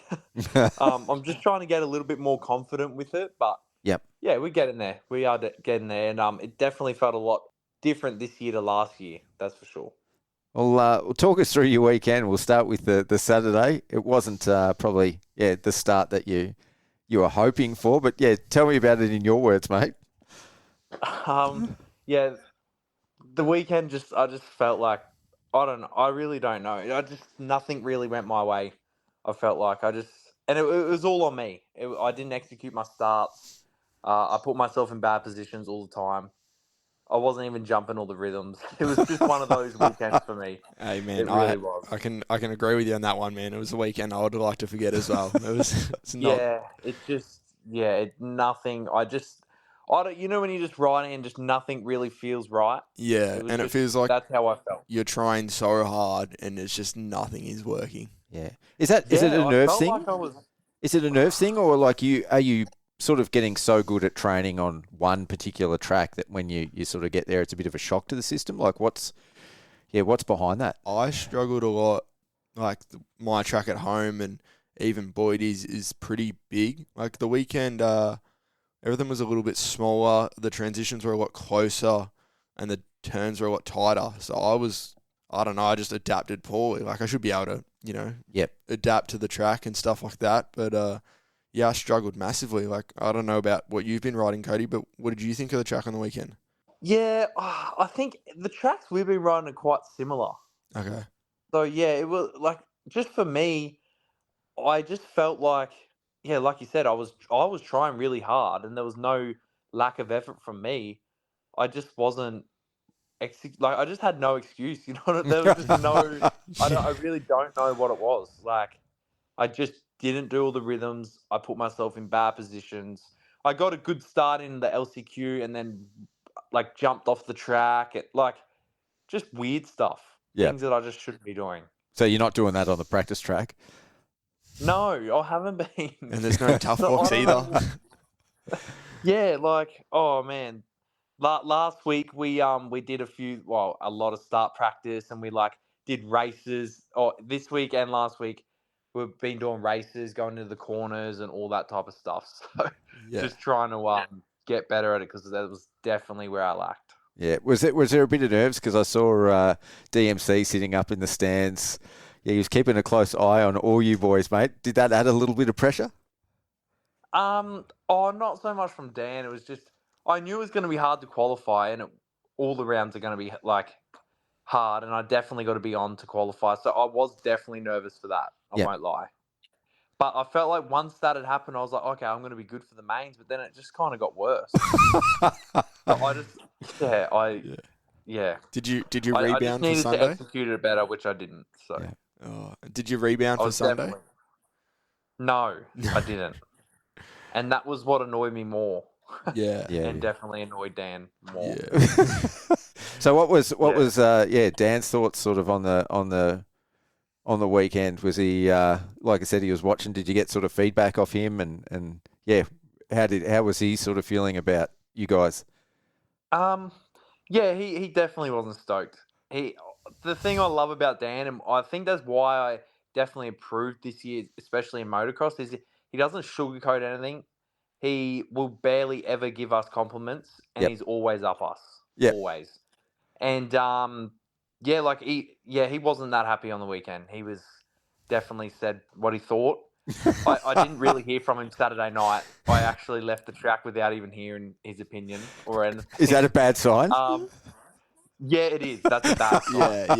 Yeah. If Dad's left or Coach has left without saying... I knew that it wasn't going to be great Sunday when I got to the track, and I got there, and I definitely got a revving. Yeah. For sure. Yeah. Cody, how is it, obviously doing your own privateer program in motocross and then jumping onto the team? Like, how does the two compare? I love doing the team thing we do with Dan. It's super fun. He's great. He lets me kind of bring my sponsors on board as well. Like, I'm allowed to have logos on the side of my bike and that for my sponsors, which is great. And I can run underclass gear and all that type of stuff. So it's really good. He gets it. He lets me still show like my sponsors and who helped me, but also the team sponsors. And so yeah, it's really good. Yeah, lovely. Yeah. Can you have a chat to Dan about running the black gear? I know you love it, and I know he loves it. But shooting the black gear at night with a camera is friggin' hard work, man. Bright colours rock. He's actually going to get up me for saying this, but I actually like colourful gear. Yeah? Oh. He's the one that likes the all black, and I just have no choice but to run the all black. Yeah. Oh, look, So, it looks sick during the day. It's just hard to photograph. That's all. Yeah, it would be. I didn't even think of that, and then when you messaged me the other day, I was thinking, yeah, that would be super difficult. Yeah. So, but yeah, when Underclass made me the gear, because they made me like a full custom set of gear for Supercross. Yep. And I just said to him, it has to be fully black. Like, Dan doesn't want any other color. It's fully black, and you're allowed a little bit of white. Yep. So Yeah, I the was like, writing. "Nothing else." Yeah. Yeah, he's so pedantic. He's just a perfectionist. Everything's got to be perfect. So he's just, Man, which is great. It's I was really going to good. say that's a good dude to have in your corner for sure. And I know we've said it before. Like, he still rips on a bike, so Yeah. he's got the runs on the board. And the full black setup. You should see him at his house. It's ridiculous. Yeah. The full black setup in the pits does look nice with the whole team and everything like that. Yeah, yeah, it does. The all black does look really good, and it looks professional. Definitely. So yeah, it is good. I've never told him that, so he's probably going to hear that first from me. Yeah, so did you sort of take anything away from the weekend that you want to carry into the coming weekend at Cronulla? Yeah, I did. I really just need to go to the race and execute it a lot better. I need to get my starts better, which I can start. I've done good starts. Although it was a really bad weekend, I felt like I learned a lot. And all the things that I struggle with, we've been doing all this week, especially the rhythms. Like, we went to my house. There wasn't a triple I've been doing. I've been a bit scared.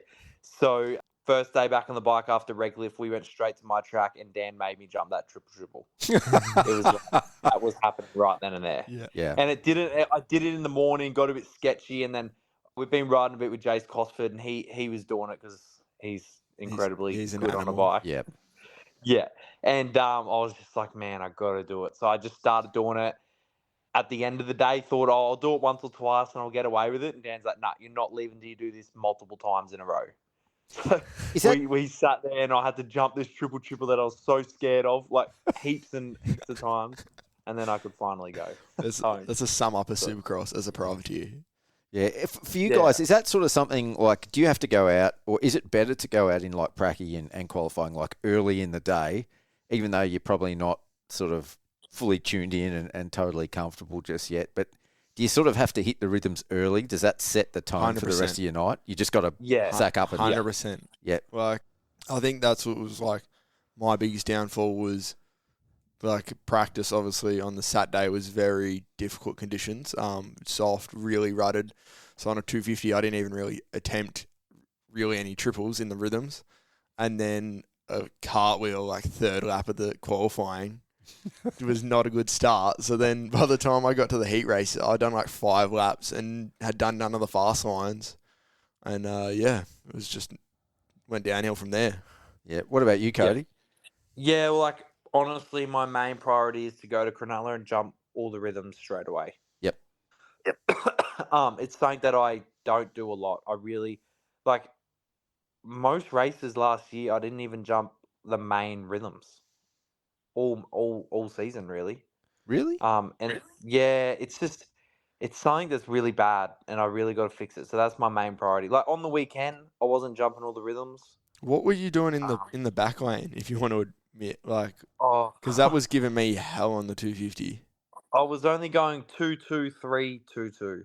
Okay, yeah. So you're still going 3 off the big. So yeah, I was. Yeah, I needed to be going 2-3-3-3. Yeah. Yeah, which is like we do that stuff during the week on our tracks. It's fine. Yeah.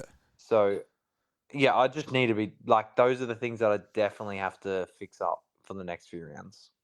Oh, awesome.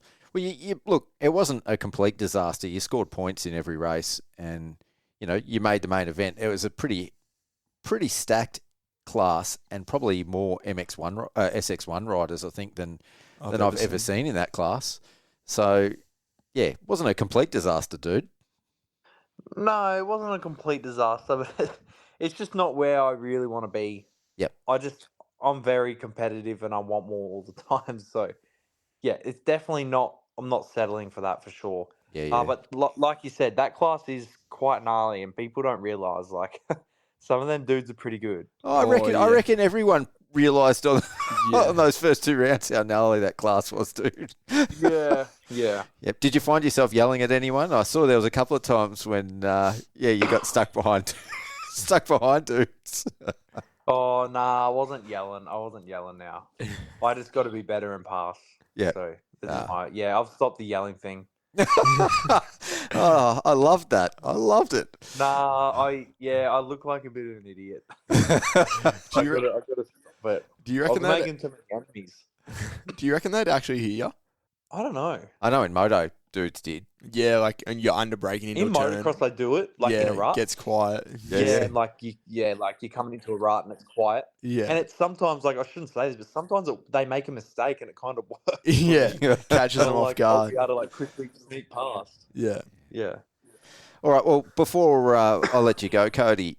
Yeah, tell us a little bit about MXGP. You mentioned earlier you were sort of training for that at the same time as Supercross, which I can imagine would have been a real challenge. But yeah, you got a wildcard entry for MXGP up in Darwin.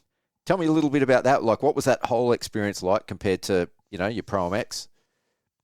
Oh, it's way different. Sorry.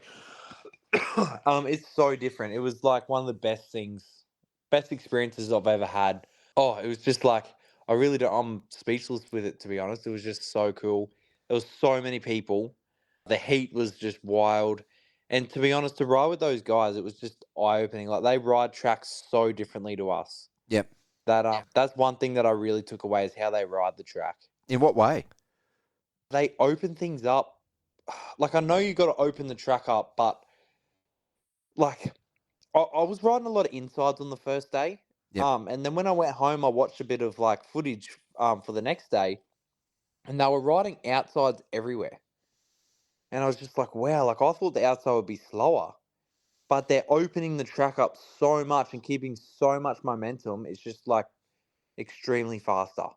And that like just doing those things really, really like opened my mind like to those areas, especially like you'd think the inside would be quicker and they were still going outside. I got a question. How did the track form up compared to like when I was Pro MX? Like, I feel like the soil looked very similar to maybe like a Gilman. Like, I feel like something like that, or even Warwick. How did they kind of form up, or is there anything that was close to what you raced on? The dirt, was quite Gilman-y, I guess. But like it just forms up different. Like it wasn't really like tight. So like everything kind of flowed, even though it was really rough, it still just flowed. Yep. And I really liked the track for that. Like we weren't riding trenches and really tight ruts, and you could pass in every corner. Yeah, okay. And every like corner you could make a pass. And you could kind of move around the track a lot more free. Oh yeah, you could move so much. It was kind of scary with how much you could move because you were scared to take someone out. Like, especially when you're getting lapped. Yeah. Because you could move a lot on the track, which is like so much better. Yeah. Does it feel different riding with those guys? Like, do they ride the track differently, and does it feel different when you're out there racing against them? Yeah, it did. It was like they ride it so differently. And like they were on the gas, like even when I was on a slow lap, like they were on the gas where I would be just cruising. Yep. And that definitely like opened my mind because I was like, oh wow, like you can hit that so much faster. Yeah. That was just a lot of the things that I noticed was just like where they got on the gas and where they were on the track, and just those things for sure.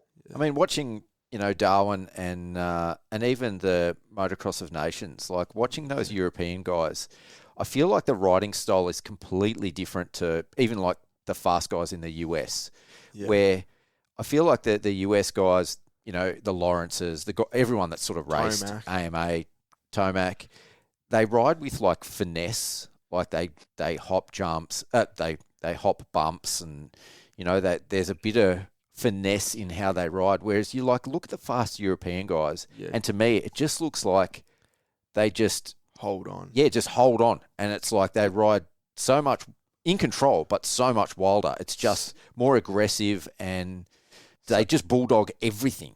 Like old school Ricky Carmichael, kind of just that Lucas Coonan and Sasha Coonan. Yeah. All my days do they just swing for the fences. That's what I mean. But it's like everyone does it, though. It's kind of like the fast 65 kids when you'd see on a bike that's way too quick and they just hold the thing tapped and just hold on. Just Velcro to the seat and good luck. It's like the 50s at the AJMX. Yeah. The fast kids on the 50s, they just flap off the thing. Yeah. Like it's just open. Thing starts dancing. Everywhere. Yep. Yeah. Yeah, but that's how I feel like the Europeans ride. Yeah. Yeah, that Lucas is just like, I can't believe like how quick he is. Yeah. It's crazy. Like even watching footage of De Wolf, like I unfortunately didn't go in person, but he looks like he's trying so much harder. Like Jet makes it look effortless. Yep. De Wolf and the European boys make it look so fast. Yeah. Like, yep. Yeah. Yeah, there was that. I think Elijah put up that video of De Wolf. Yeah.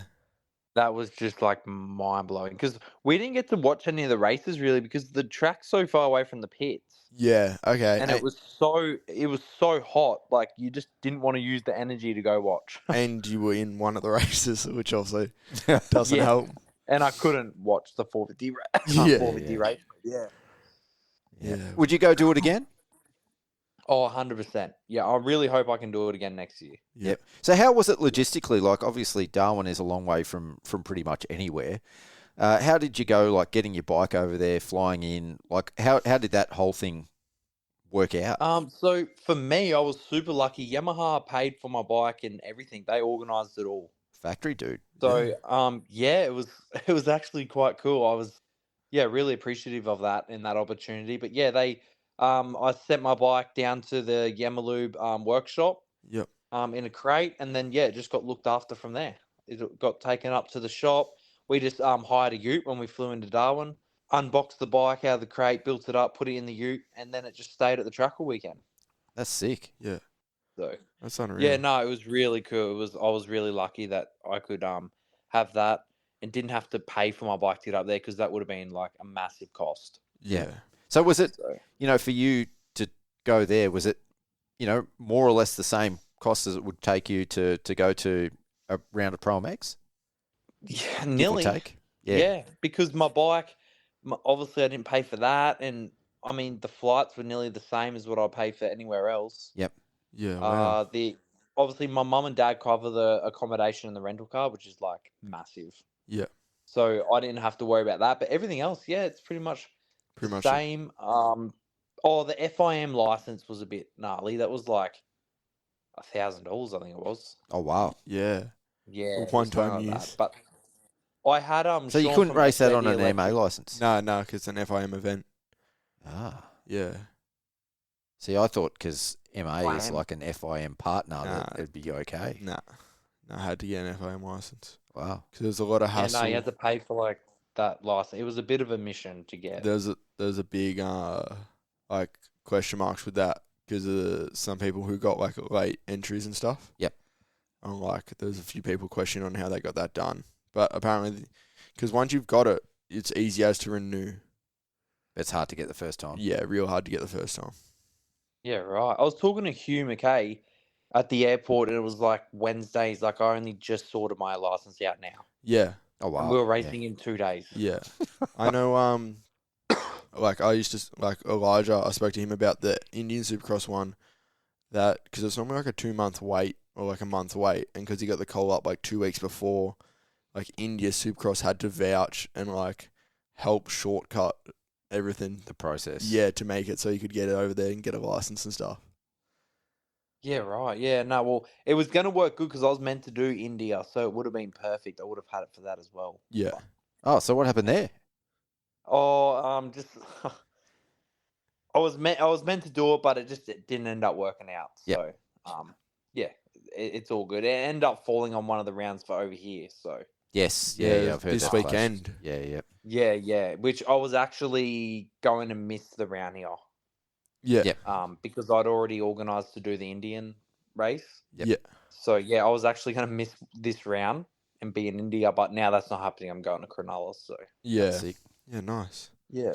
Oh, good. Well, yeah, it's getting a bit late, so we'll let you go, Cody. Appreciate you coming on for a chat, man, and I look forward to catching you in Sydney this weekend. Yeah, awesome. Thank you very much for having me. We hope you're enjoying the show. Here at Mental for Moto, we can only do what we do because of the sponsors who support us. So please stay tuned for a couple of brief ads and make sure you show these legends some love. Are you getting arm pump, fatiguing after just a few laps, or feel like you're often fighting against your bike? Today's motorcycles have been designed and built to suit a broad range of riders, conditions and riding styles. This one-size-fits-all approach, however, means that when it comes to your own riding, your bike is often not handling and performing at its very best. Whether you're a weekend warrior or an elite level racer, Fastline Suspension will help you unlock your riding potential by ensuring your bike is set up perfectly for your specific needs. And with the right setup, you're guaranteed to go faster, fatigue less, and ultimately have more fun riding your motorcycle. So what are you waiting for? Contact Adam at Fastline Suspension now. Fastline Suspension, set up for maximum performance, precision tuned for you. Whether you're out on the road, playing in the dirt, or on the water, Wonthaggi Motorcycles and Power Equipment have got you covered with their great range of motorcycles, marine and outdoor power equipment. Servicing South Gippsland for over 25 years, their friendly and knowledgeable staff pride themselves on being able to deliver the highest level of service. Stocking a full range of Kawasaki and Honda off-road, dirt and adventure motorcycles, kids bikes, ATVs, riding gear, consumables and hard parts, Wonthaggi Motorcycles and Power Equipment are your one-stop shop when it comes to having fun. The warmer months are nearly here, and there's nothing more refreshing after a day at the track when you're sweaty, grimy and exhausted than taking a dip in the pool. Southeast Pools specialise in building high-quality fiberglass and concrete swimming pools across the Peninsula and Gippsland region and offer a range of designs to suit every lifestyle, yard size and budget. So pick up that phone, give Trav at Southeast Pools a call today and be ready to take the plunge this summer. Now, let's get back to the show. All right, SX2. Big talking point here. Yeah. I'm surprised that AUSX have promoted it as much as they have. Yeah. But Jack Burns' crash on the triple. Wow. Yeah. Saw that with my own eyes and then thought I must have been seeing things because he stood up, Yeah. walked across the track, waved to the medics and the just- medic buggy, and then went down like a sack. I was like, oh, maybe I didn't see what I saw and maybe just got clipped. And then we saw the video, from a bunch of different angles. He did not just get clipped. He got frame cased. Yeah, to the back of the head. Yeah. The back. It was rough. It's a tough watch. Like, that is not, like, as much as we all know that he's reasonably okay, that is not pretty watching his body just get compressed onto the bike like that. Yeah. Wow. So, is that a racing incident? 100%. 100% is a racing incident. There is, you can argue the rider at the back is at fault. I think, you can't blame Jack in that situation simply because there's riders in front of him that don't jump.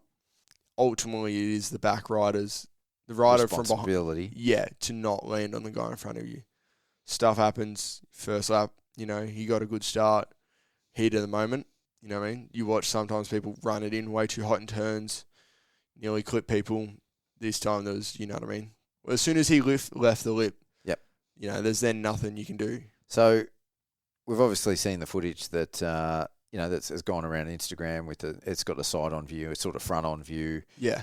and it does look pretty bad from the rider behind jumping because from that view you see guys rolling. Yeah, especially the slow-mo because it very much overestimates how much time there is for the decision to be made. Yeah. So Blake Maitland, media guy from New Zealand, he actually got some footage straight from the back. Yeah.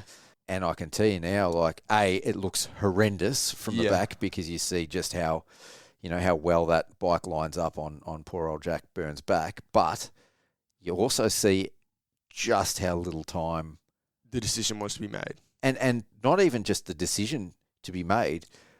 I feel like, obviously it's different for a rider. I'm not a Supercross rider.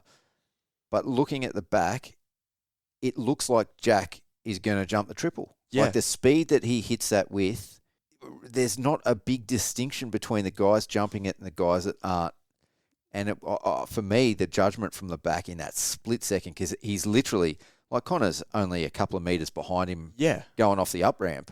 But he'd also have the same thing as, oh, shit, I don't want to get landed on. Yeah. You know what I mean? And I'll be honest, that, that is, that always runs through your head when you're not jumping stuff. So, On the first lap, on a full yeah, gate. you know what I mean? Yeah. And great start in the main event. I think I think that was 5th and 6th respectively.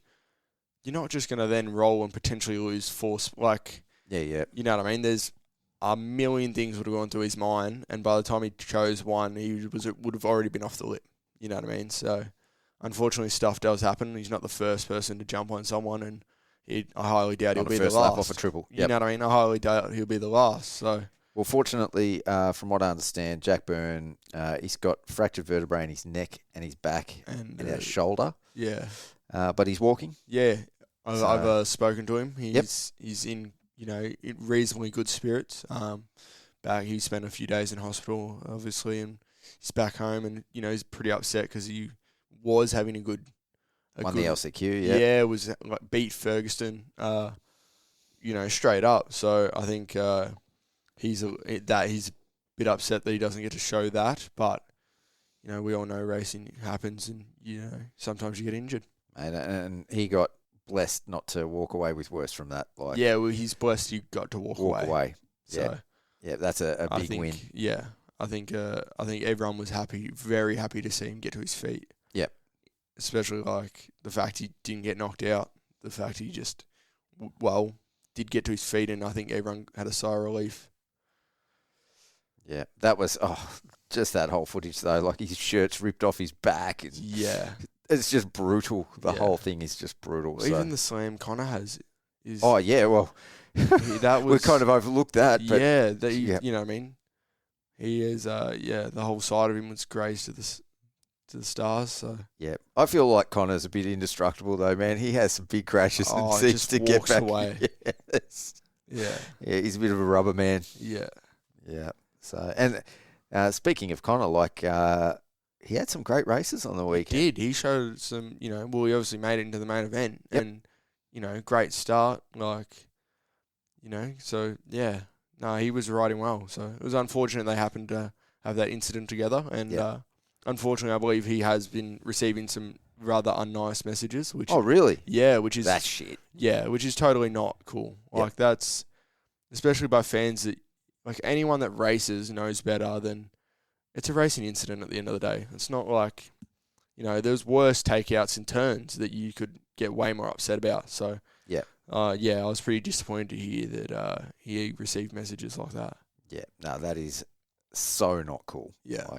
It doesn't matter. All these guys are out there trying. Yeah. None of them are trying to crash. None of them are trying to hurt each other. No. And realistically, none of them are being exceptionally reckless. None of them are being deliberately reckless. No, exactly. There was no, it's not like he jumped on a red cross flag and, did something that you were like, why would you do that, mate? There was, it was a racing incident at the end of the day. First lap, 3 corners in. Yeah. Hitting a triple in a pack of riders. 3 bikes wide, you know what I mean? You've got 15 guys following you. Yep. Unfortunately it happens. Yep.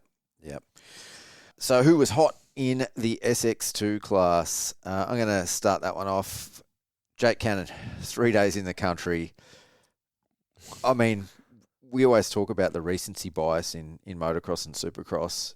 He won MX3 title. Yep, came off a stellar year and then goes overseas, and it's almost you forget how good he is. Comes back now, racing for the Go24 Penrite Kawasaki team with Brett Metcalf, obviously racing a Cowie for Bud. over in Europe. But yeah, 3 days in the country. I think 2 days on the bike, Yeah.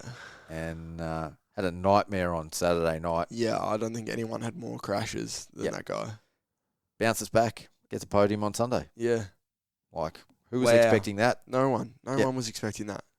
Like, that is yeah, well done. That was I don't think I don't think he was expecting that no, either. not at all. Not at all. And the crowd went ballistic when he got called up onto that podium, Yep. which was awesome to see as well.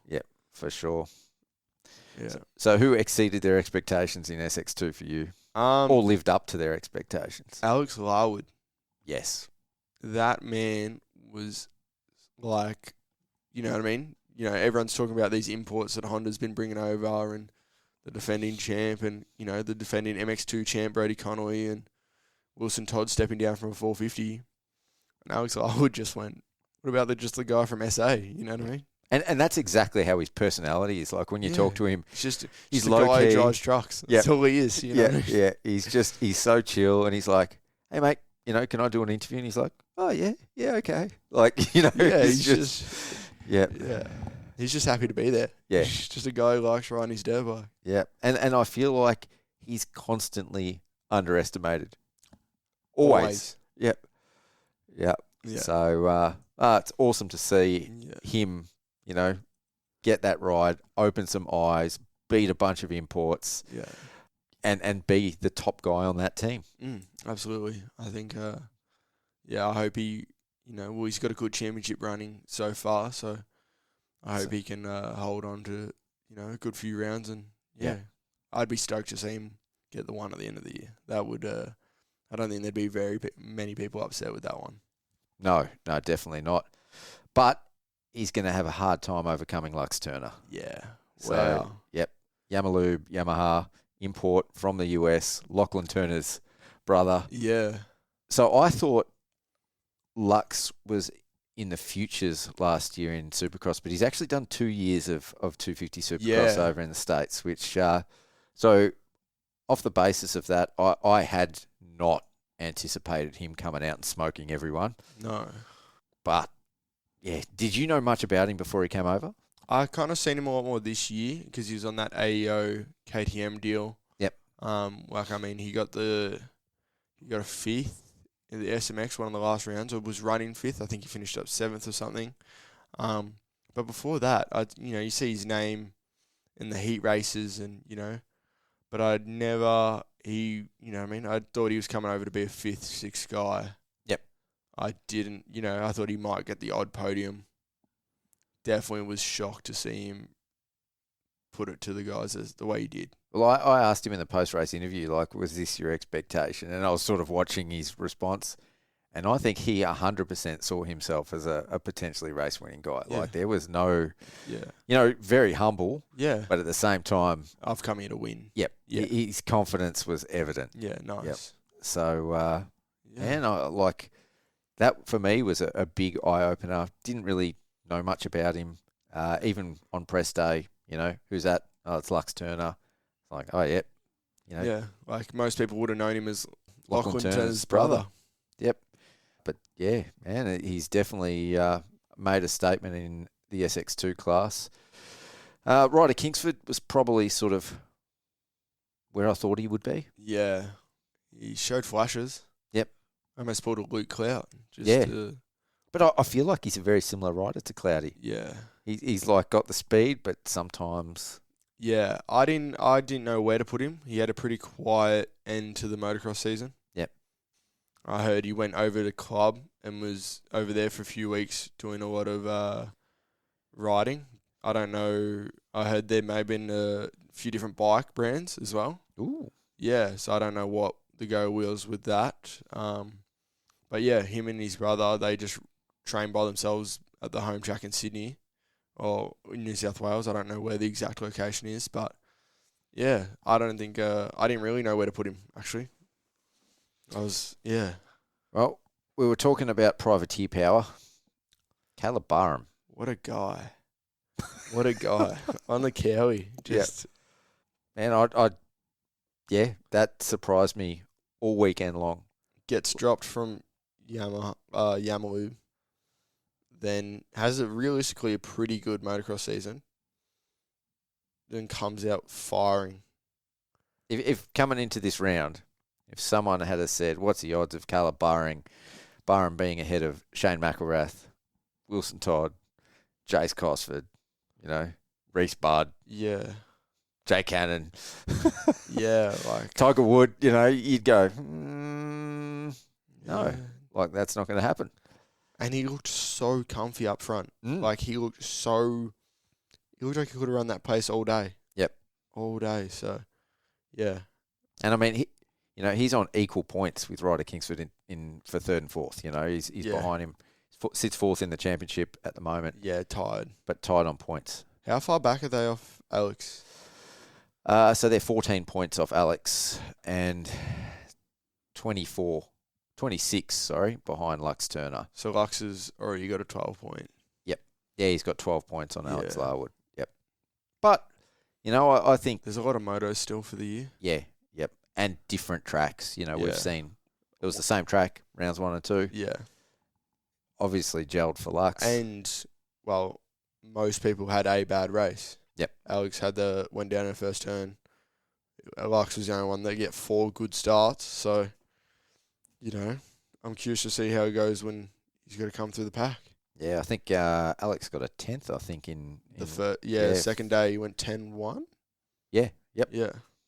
So, I mean, when you say that 12 points, if he had a better race in that first Yeah. moto, he could be a lot more than 12 points. Yeah. He could be leading the championship. Especially if he didn't throw away that win the first night. Yeah. Disappointments in this class. Reece Budd. Reece Budd, Yeah. I think he disappointed a lot of people. I think there was a lot of people expecting him to be way higher up. Yeah. I don't know, man. He looked to me when he first got on that Cowie, I think it was at Traralgon, we saw him Yeah. in Prime X. He looked really feisty, like feistier than I've seen him. In a long time. Yep. He did not look happy on that Husky. And then I've seen, like, whenever someone switches teams mid-season, you're like, okay. You know what I mean? And he looked like he wanted to do well. And he had hot flashes at Nationals. But I thought he was going to come out and, like, I don't know. But to his defence, he's currently sitting 9th in the championship. When you look at the names above him, Yeah. they're all good riders. Yeah. Like, they're all really good riders. Yeah. Yeah. Everyone, someone has to get 9th. I don't think Yeah. realistically, it didn't matter who got 9th on the weekend. We're probably going to go, they should have got 4th. Yep. So I think that is a hard thing with how competitive these fields are getting, that everyone in the top 10 is a top 5 guy. Yeah. Yeah. You know what I mean? Yep. You know what I mean? Yep. That's the best way to say it. Like, Well, when the defending champion, gets 5th, yeah. Wilson Todd gets 6th. Yeah. Noah Ferguson Yep. wins round one last year. 12th. You know what I mean? Yeah. And how deep the field is. You look at Seth Birchall. Won the SX2 title last year. Yep. Currently sitting 11th in the championship. Like, that's pretty. Yeah. It shows the standard of the SX2 class at the moment. Yeah. Because he had a And- fairly dominant performance in SX3 last year. Yeah. Unexpected, but No, but he did dominate. Yep. And yeah, I think pretty. I think that's where he should have stacked up coming into it. Yep. I think that's a pretty reasonable. I think he was pretty happy with that. I coming out agree. healthy. Yeah. But yeah, I don't think I think that's a good performance for him. yeah, But it's like we said. You look at the names above him. The same thing we said with Reece Budd, and you go, oh, that's for me.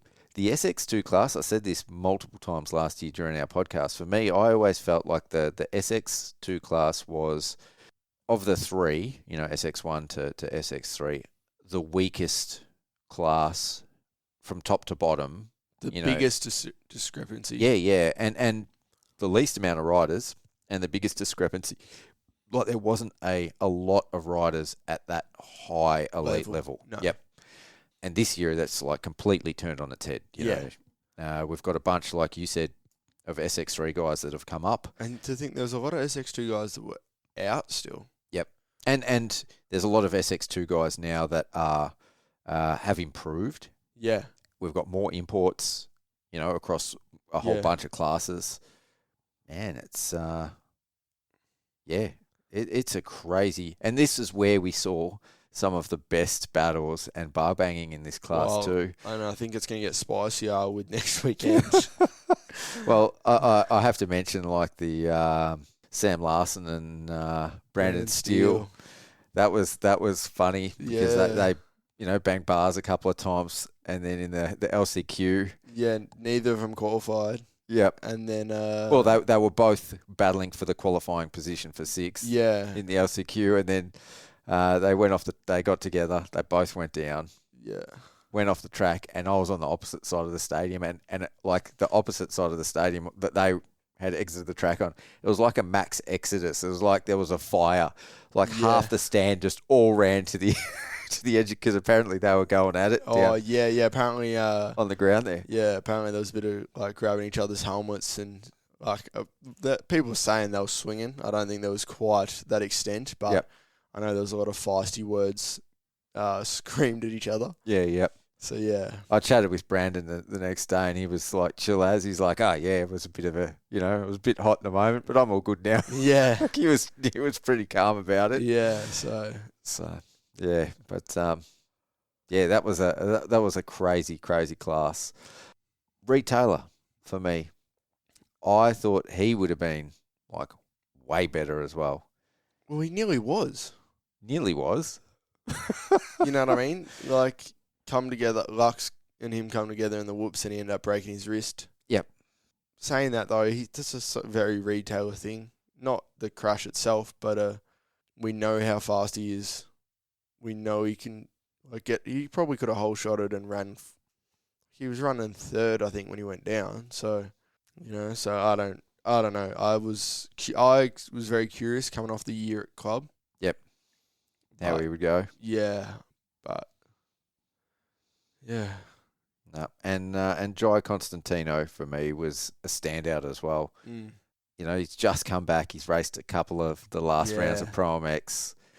Jumped on this 250. He's had some just horrific injuries, just one after another. He's got I think he's got a cage in his spine now. Yeah, I think he's got 3 or 4 fused vertebrae or something. He's the Terminator basically. Yeah. And then to come back and be out there and racing well in every race. He had some up and down moments. The consistency wasn't fantastic, especially on the second night. Yeah. But he exceeded expectations for me, I guess.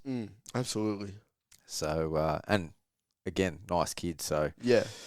All right, before we get to SX3, we might as well get one of these riders on the line. We haven't spoken about him yet, but Mack O'Bree, the heat race wonder from night one. Let's get him on for a chat. All right, he disappeared for most of the year. He comes back for Supercross and he smashes a whole bunch of factory riders in heat race at round 1. Mack O'Bree, welcome to the Between the Round show. Hey, how are you, Pete? Yeah, I'm good, mate. What's going on? Oh, not a lot. Just getting ready to cook some tea and get ready for another day of work tomorrow. Get back behind the desk. And then a couple of days away, you'll be going to Cronulla. Yep, we're booked in to start heading up on Friday, so looking forward to it. Yeah, so how was rounds 1 and 2 for you? You obviously, you started off with a bang, but how'd you go in Queensland? Yeah, I kind of was pretty unsure how I was going to go. Like, I haven't had a heap of bike time. Obviously, I've started full-time work this year, so I've had to join the real world. But, managed to get a few days in on the bike and just sort of started off slow in quali on Saturday and sort of thought, we'll see how this goes. I was pretty happy just to get through the weekend unscathed and maybe with it, I don't know, I guess my goal was to make the mains both nights and, managed to pull a P3 in the heat race and absolutely rattled me. I didn't know what to expect or what to do once I was in that spot, but that was set off the weekend with a really good note and managed to get some good riding in learn a lot, really, and come away with some things to work on for next round. So Yeah, well, I definitely wanted to ask you about that heat race because, as soon as you sort of got a good start, and I was in my head cheering you on as you were riding, but I was thinking, like, what's going to happen here? There was, through the whole weekend, a lot of biffo in the SX2 class and a lot of bar banging. And I didn't know whether you'd be able to hold on to it. There was a lot going on behind you. But what was going on through your head, like, while you were in P3? Because you had some fast guys behind you as well. Oh, man. Like, I got a good jump. It wasn't anything sort of that I was like, yeah, this will be a good start. And thought people had come across on me in that first corner, but everyone, I guess, tried to cut tight and left the door open for me a little bit and came out in third. And first lap and a half, you tend to ride pretty defensively anyway, and so is everyone else. So I think that kind of worked in my favour a little bit with my corner speed. But then once I somewhat got the nerves down, I was like, okay, now I'm going to have to really start to ride defensive because these guys are going to start relaxing and probably start some push and shove. But I think I got passed by Fergo and Barham pretty early on, and then they I think Barham went over the berm after the whoops, and Fergo may have even gone down, and I kind of just sailed through, and then from then on that kind of set precedence. Everyone started crashing around me, and I just was pretty blown away. Yeah. Byron had a pretty big one behind you. Did you hear the crowd go off as that happened, or were you pretty in the zone? I heard a bit of carry on, and I knew that people were behind me. I could hear the bike and whatever, and all of a sudden, just a bit of carry on from the crowd, and then it was quiet. I was like, what the hell's going on here? And then came back off the track, and once the nerves sort of settled down a bit, I jumped on the phone and saw that, Byron had a huge one. He absolutely folded himself like a deck chair, I think he said himself. I'm pretty close with Byron. So, it was a bit of a bummer to see him go down like that and get hurt. But, it was certainly an eventful race. Yeah, he didn't miss you by much. I think we watched the video just before. If he had been on the inside of you, you would have been... it would have been a different story. Yeah, there would have been 2 deck chairs, I think. Yeah. I'm keen to... I haven't seen it yet, so I'm keen to go and have a look. Yeah, there was a lot of carnage, like I said before, in SX2. Did you get involved in any of that, or did you bang bars with anyone over the weekend? Not too bad. Obviously Supercross. Supercross is always super close, so you're always expecting someone to come close. I kind of got clipped. My shoulder got clipped by someone nearly landing on me early on in the race. But in saying that too, you prepare for that. In that case, I jumped a little bit closer to the inside of the track, just expecting it. So, but all the other boys, the goal for me is to get through without getting cleaned up in the carnage, and usually end out sort of half all right. There's nothing quite like the first 2 rhythms of a race in a Supercross race. Oh man, absolute chaos. Nothing really scares me quite as much, but we keep coming back for more, don't we? Yeah, yes. I don't know why we do it some days. You watch the carnage. Yeah. So there's a good question there. When you're coming up to the triple, after the start, and I guess this question is for both of you, is there a level of commitment? Do you have in your head, it doesn't matter what's going on around me, I've really got to jump this on the first lap? Or is it okay to roll? What's the etiquette and what's the mindset on that very first lap? I'll go on it first. It's if you're the first one to roll, that's the scariest. If everyone in front of you jumps, you're normally pretty all right on a triple and something like that. So what would make you roll it then? I'd have to seriously stuffed up the turn, because I feel like the triple on the weekend was slightly safe enough where I would have just sat into it and jumped it. But I think a few of the boys touched in the turn and then they rolled first. Jack had no choice, and then But what do you reckon, Mac? I feel like rhythms are the same. You kind of just double through and play a little bit cautious. Yeah, definitely. Look, when you're a rhythm section, when there's a bunch of people all really tight together, you see it in the first corner. You tend to just sort of double through and just try and get through it unscathed. As I said, if you can avoid carnage in the first couple laps, you could get dead last start. And if you can just avoid the carnage, half the time you end out all right. The big triples are like Moto Max said, like they're the easiest to hit. You just kind of second gear and hit it off the seat. They're super safe to jump. But from my perspective, like my yay or nay for hitting it is if someone rolls in front of me, I'm not jumping. If someone rolls and they're on the opposite side of the jump, so say I'm on the left and they're on the right, different story. It's kind of, my thing is if someone in front of me hits it, I'm rolling off. The other thing too is, I guess, for all of us out there together, like you set precedents for the people behind you too.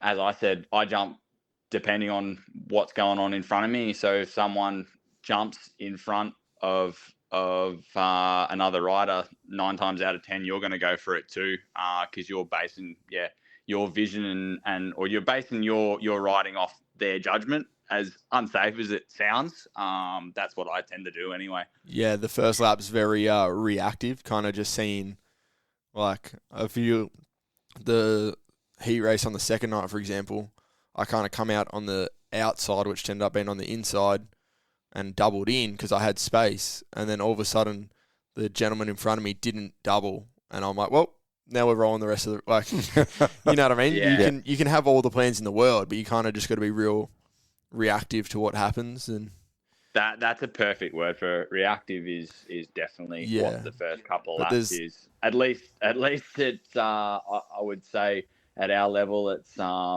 we're just so much is going on. You're trying to process everything so quick. You just make split-second decisions sort of based on what's going on right in front of you. Yeah.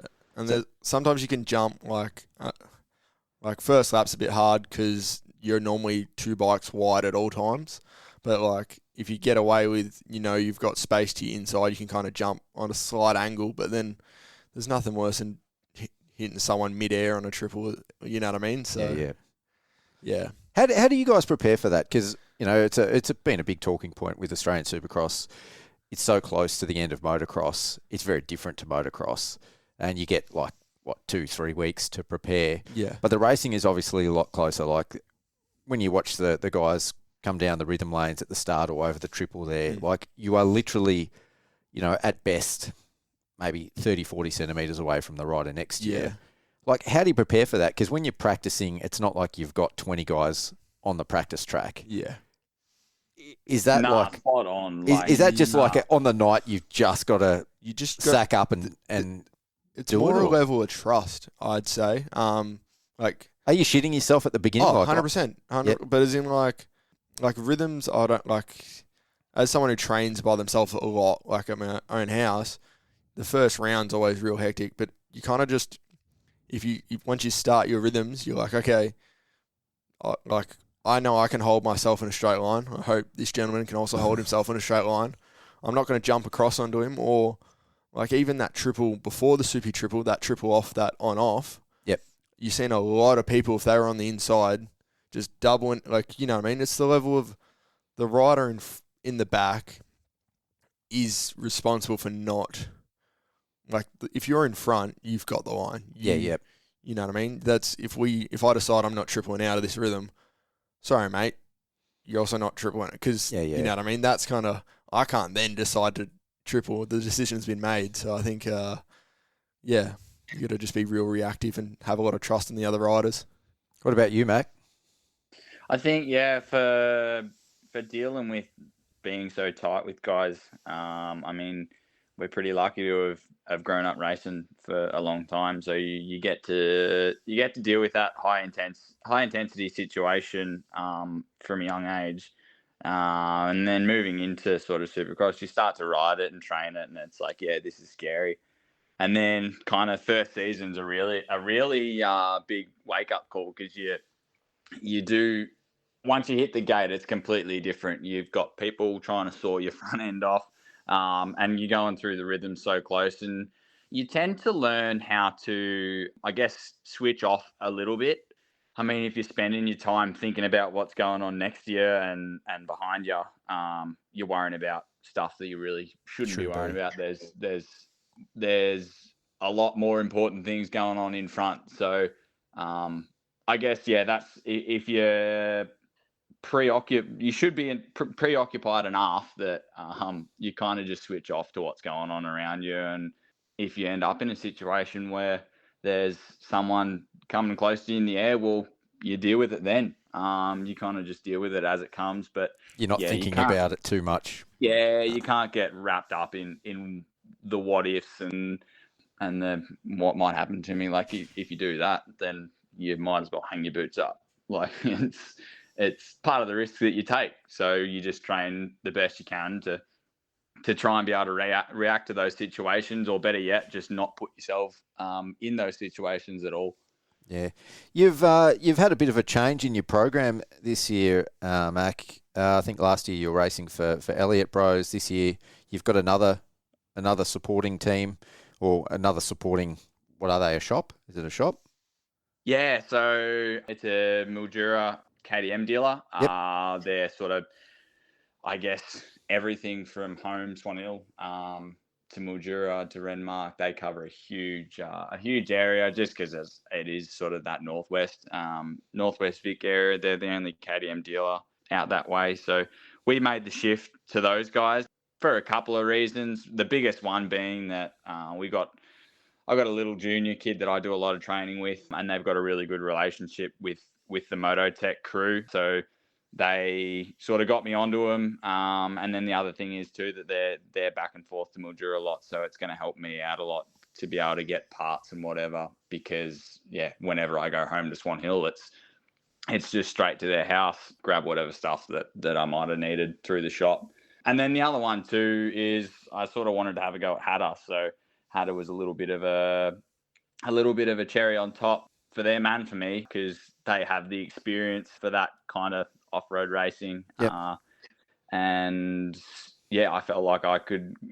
I'm pretty close to that kind of terrain, like sandy rolling tracks, and yeah, thought I'd give it a stab and try and get a good result for them in that. But yeah, that's kind of how that one came about. So that sort of leads me into my next question. You said before you're working full time. You're doing the full privateer thing, self-funded this year. You're working. Like, what have you been doing through the year, and how long you been actually preparing for Supercross for? When did you decide to do Supercross, and what was your expectation coming in this year?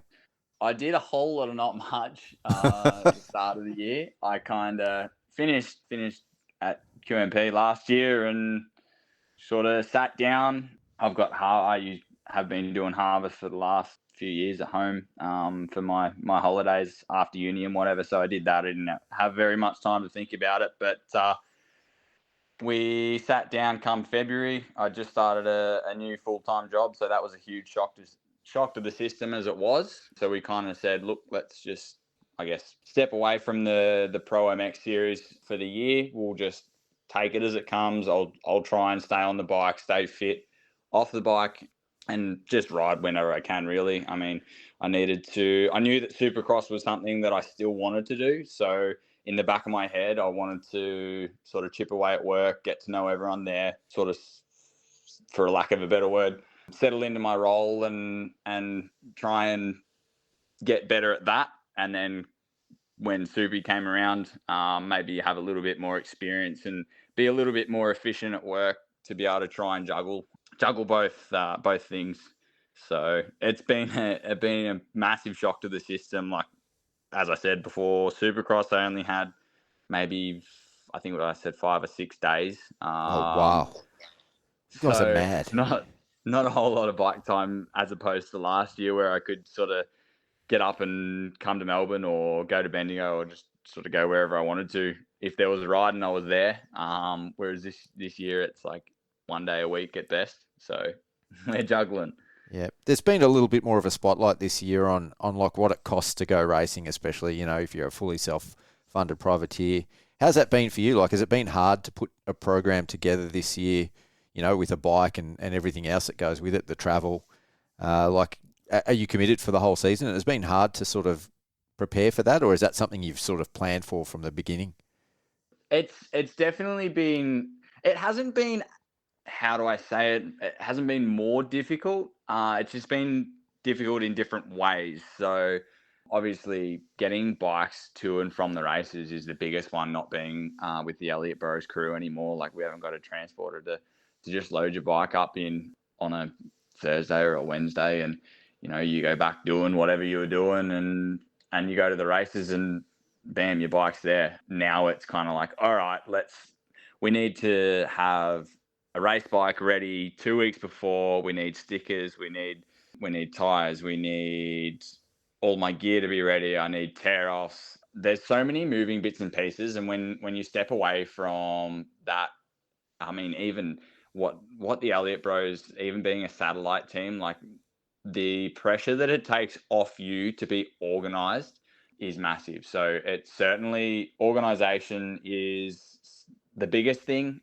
But yeah, in saying that, it's a little bit less stress because it's like, all right, we're going to the races. Let's just go and see how good we can do.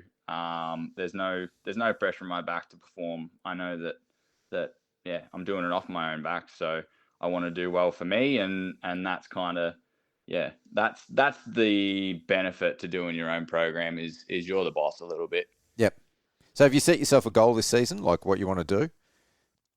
I'd love to match or do better than what I did last year. I think I've started off in a similar spot. I managed to get 13th overall both weekends in Redcliffe. So I think if I can keep building and sort of lift my intensity a little bit at the races, it's definitely achievable. If I can get another top 10 again in Supercross, it might suck me in for another year yet. Yeah. I was talking with Zane earlier, like there's 30-something riders in SX2, which is, I think, it's definitely the biggest SX2 class we've had in several years, and it's pretty deep. We've got some imports from, a bunch of the factory teams this year. Do you notice that when you're actually out on track? Like, does it feel deeper? Does it feel like there's more riders and the level's higher, or does it sort of feel the same as the last couple of years? Round one's always a little bit difficult. Last year it felt pretty stacked. As I said, I was still that sort of 13th, 14th last year. I think I'm a better rider this year after gaining that confidence with some good results last year. But I think the field is deeper. Like now you've got Lux and Shane, and then you've got some of the SX3 kids coming through that are bulldogs themselves. And you got guys like Wilson Todd stepping back, Yeah, and that's the other one. That one kind of surprised me a little bit. It's like, oh, okay, we've got competition coming in from both ends now. Like, it's all funneling back into the SX2 class. So it's definitely stacked. I guess Soupy, as I said, avoid the carnage and try and make your way through the whole thing healthy is the first goal. And if you're feeling good, then try and get some good results along the way. And to add to that being stacked field, I feel like the 15th to 20th place has significantly improved. Oh, definitely. Like I think, like as Max said, he gained a lot of experience. There's a lot of us, like those guys, kind of their second year or their third year doing it. A lot of the guys that have only done 1 or 2 rounds here or there, they're now committed to a full season. Like I think, like the LCQs are a great race. Like I feel like just as a whole, the field is definitely getting a lot more intense. Like the gap, like the front boys are fast, but they went down and they weren't absolutely waxing the guys in 10th anymore or kind of thing. So, totally. I mean, you look at like 10th onwards. So in 10th place, Jake Cannon, former factory rider for Honda in SX3, been racing in Europe. Seth Birchall won SX3 last year. Yeah. Noah Ferguson, factory guy. That Mack O'Bree guy, don't know who he is, some privateer dude. 15th, Jai Constantino, former factory guy for Empire. Yeah. 16th, Reed Taylor, been racing in the States. Yeah. On a race line, Husqvarna, former factory guy for Empire Kawasaki. Jack Byrne was killing it before. Yeah, before the incident. There's some bloody good riders in that 15 to 20, 10 to 20. Yeah, and there's probably some guys below that, that I haven't got on my list right now that just didn't make it, had bad weekends. No, absolutely. It's and that's it. A bad weekend is all it takes at the moment. I think that kind of speaks volumes on the class at the moment. It's not so much like everyone is so close now within that top 20, like you said, Moto Mac, and all it takes is for you to have a tip over in the LCQ and Even just then a the heart bad gets start. pumping and Yeah. oh my god, I'm in six, like I'm on the verge here, and the dude behind me isn't that much slower. Like all it takes is for me to screw one more thing up, and my weekend's over. Like it's Yeah, no, it's pretty. It was pretty intense at the first round. Oh, good, mate. Well, yeah, we'll let you go, Mac. I appreciate you coming on for a chat, and I'm looking forward to seeing what you can do at Cronulla. It's not heat race Mookie anymore. We've got a heat race Mac. Yeah, heat race Mac. So we'll that's it. see what you could do out there. I'm looking forward to it. Should be a good weekend. Yeah, I had a good weekend at Wollongong last year. So, yeah, bring on Sydney. Looking forward to it. Cronulla, new stadium. So I think it's apparently pretty similar to Redcliffe, 15,000 capacity, which is the same as Redcliffe. Yeah, that's what I heard. Similar size as well, rugby stadium. So, yeah, should be good. Yeah, it should be awesome. No, looking forward to it. Thank you very much for having me on, and let's go and get into it on the weekend. See you, mate. All right, we'll keep this thing moving along. SX3, it was the Cade Kingsford show. Yeah, the guy that just dominated all motocross. Yep. I don't know, man. I think his confidence is just at an all-time high.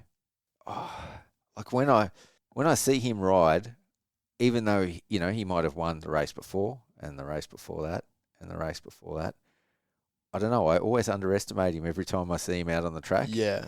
And then he gets the results again and again and again. Yeah. But on the basis of that, when I look through this SX3 field, I can't. It's early days, but I could see him having a perfect season. Yeah. Yeah. He realistically, the import rider Malinowski was the only one that pretended to show him anything. Yep. That was it. You know what I mean? No one else. I think everyone else also knew they weren't on his level.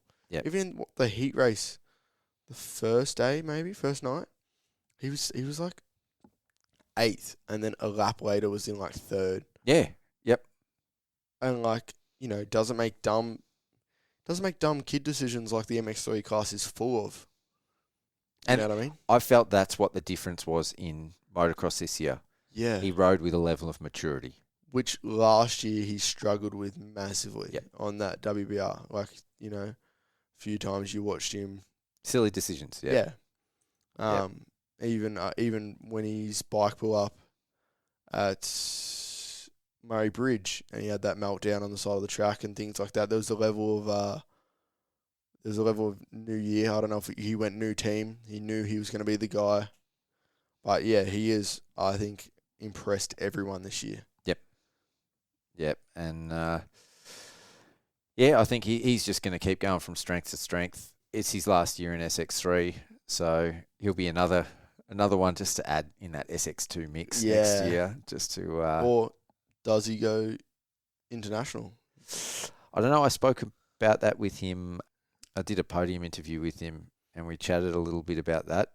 And no plan so far. No plan, and he said he would like to, but he would like to do it as a full season. He's not super keen on going back to do 1 or 2 rounds, unless he gets some time to prep. Yeah, over there, he said going over from our winter to their summer. Yeah, because that's what obviously they just did, and he got injured. Yeah. He only had a few days on that bike. Yeah, he said it's just so different. The bikes, the racing, the jet lag. Yep. Going from like I said, the big temperature change, the whole lot.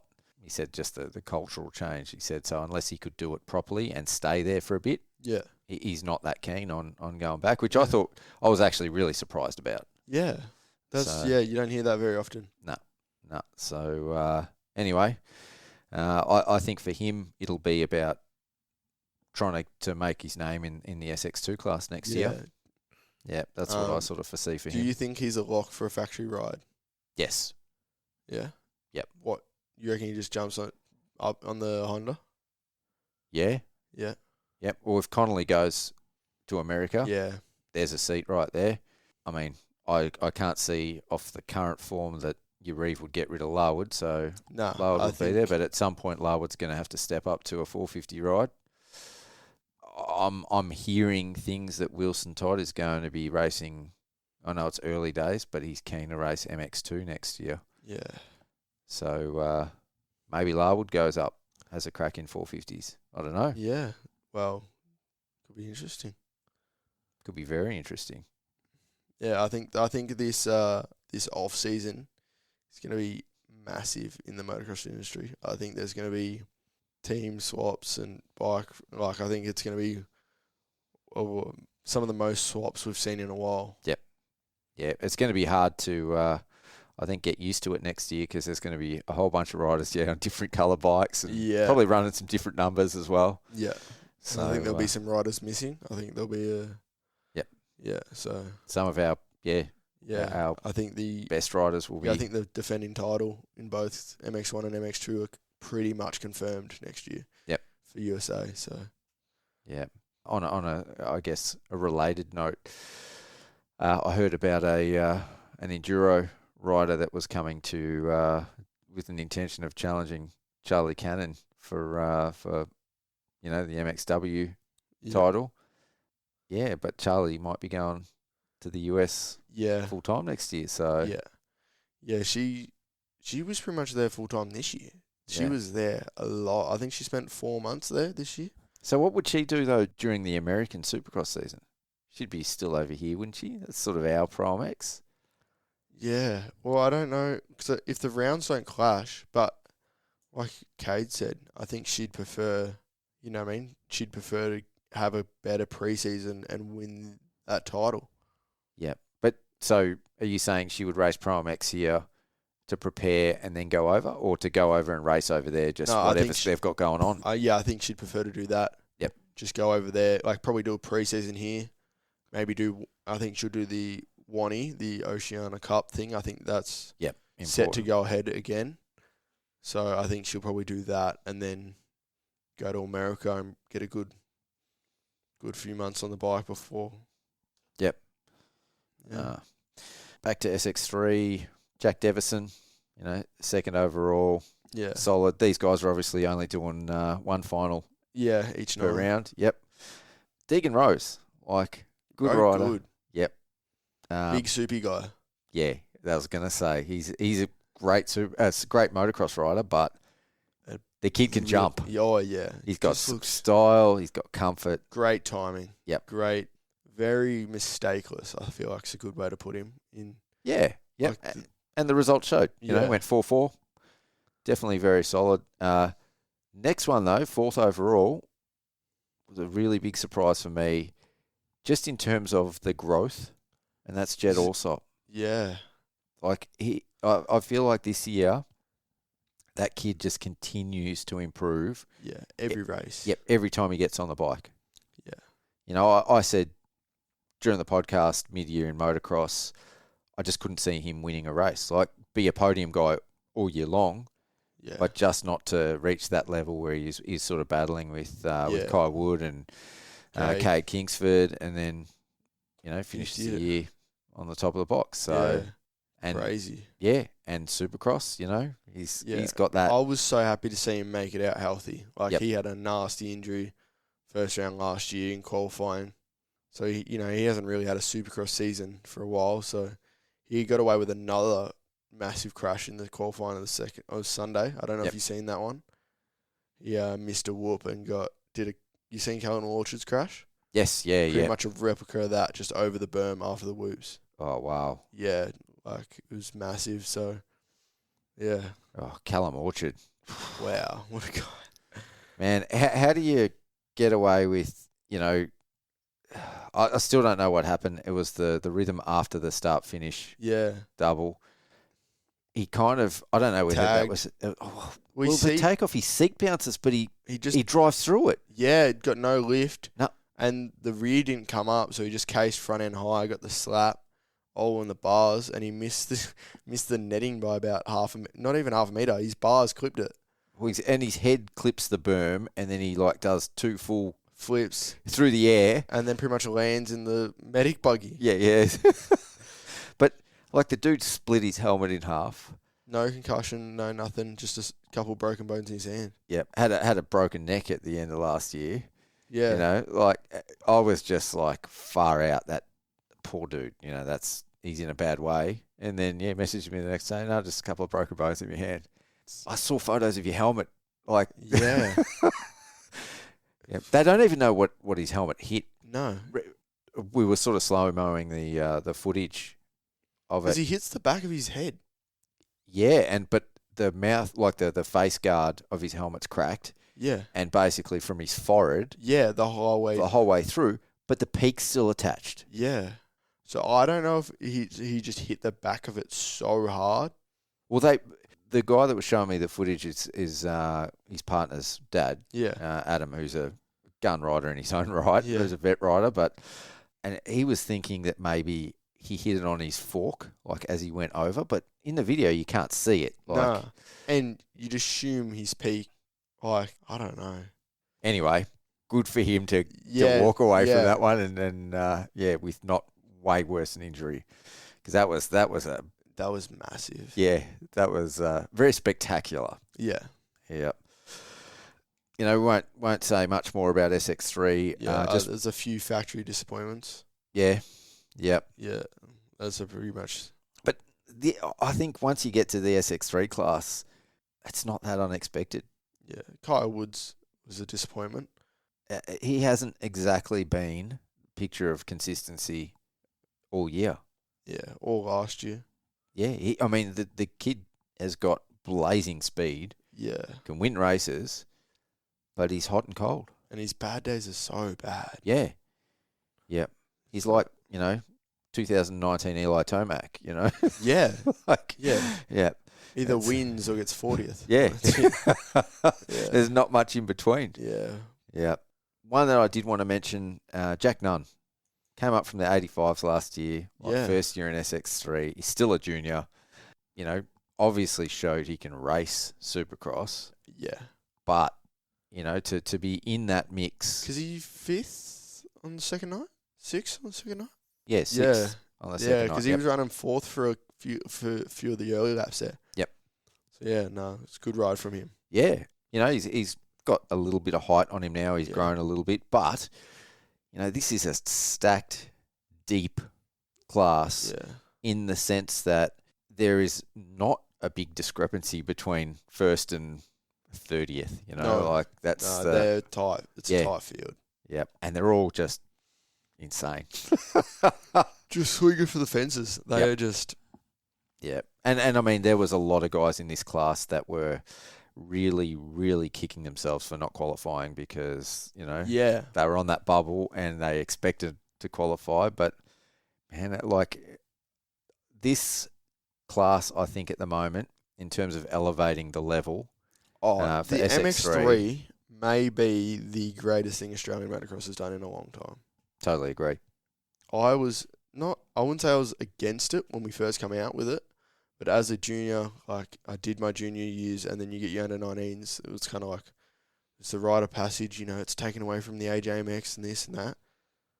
Man, have I eaten my words. Yep. I think that it has been so good for the sport. You look at Munir, like he stepped up at 14, look at what he's doing now, like Shackleton, all these guys that have stepped up early. I think it's going to take Australian motocross. Like, Jack Nunn, another Jack, example. you know what I mean? Like, Heath Davey. Yep. Like, those junior kids are now like, I feel like 5-10 years, the MX2 class is just going to be better again. The MX, I'm excited. Yep. No, it provides some of the best racing too. 100%. We've gone probably a little bit over time, so I'm only going to mention one rider in the 85s, just because I think it's worthy of a mention. Blake Bohannon.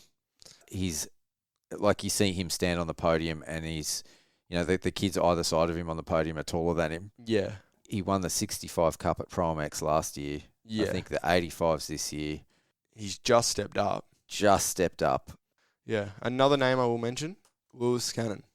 has the family name, but I've, apart from this year, heard the kid wasn't really that interested in racing. Why is it always the little brothers? Yeah, they're just with all the talent in the world and just like, nah, I'm good. Yeah, you've got one of those. Yeah, rip a ride. No, but those boys, I feel like the 85 class is getting better every year. Yeah. But I will admit, starting to get to the age where I have no idea who 95% of them are. Little brother's the only one keeping me in the loop. Well, I saw a lot of these guys racing last year because I shoot a lot of the 85 kids. So a lot of these kids are coming back for their second year in the 85 class. With the exception, I think, Blake Bohannon. Yeah. Declan Smart raced last year, Xander Kruick. Yeah. Ollie Burkett? I think he No, he just stepped up to Big Wheel. Okay, yep. Nate Perrott definitely raced last year. Tyson Williams raced last year. Deegan Fort raced last year.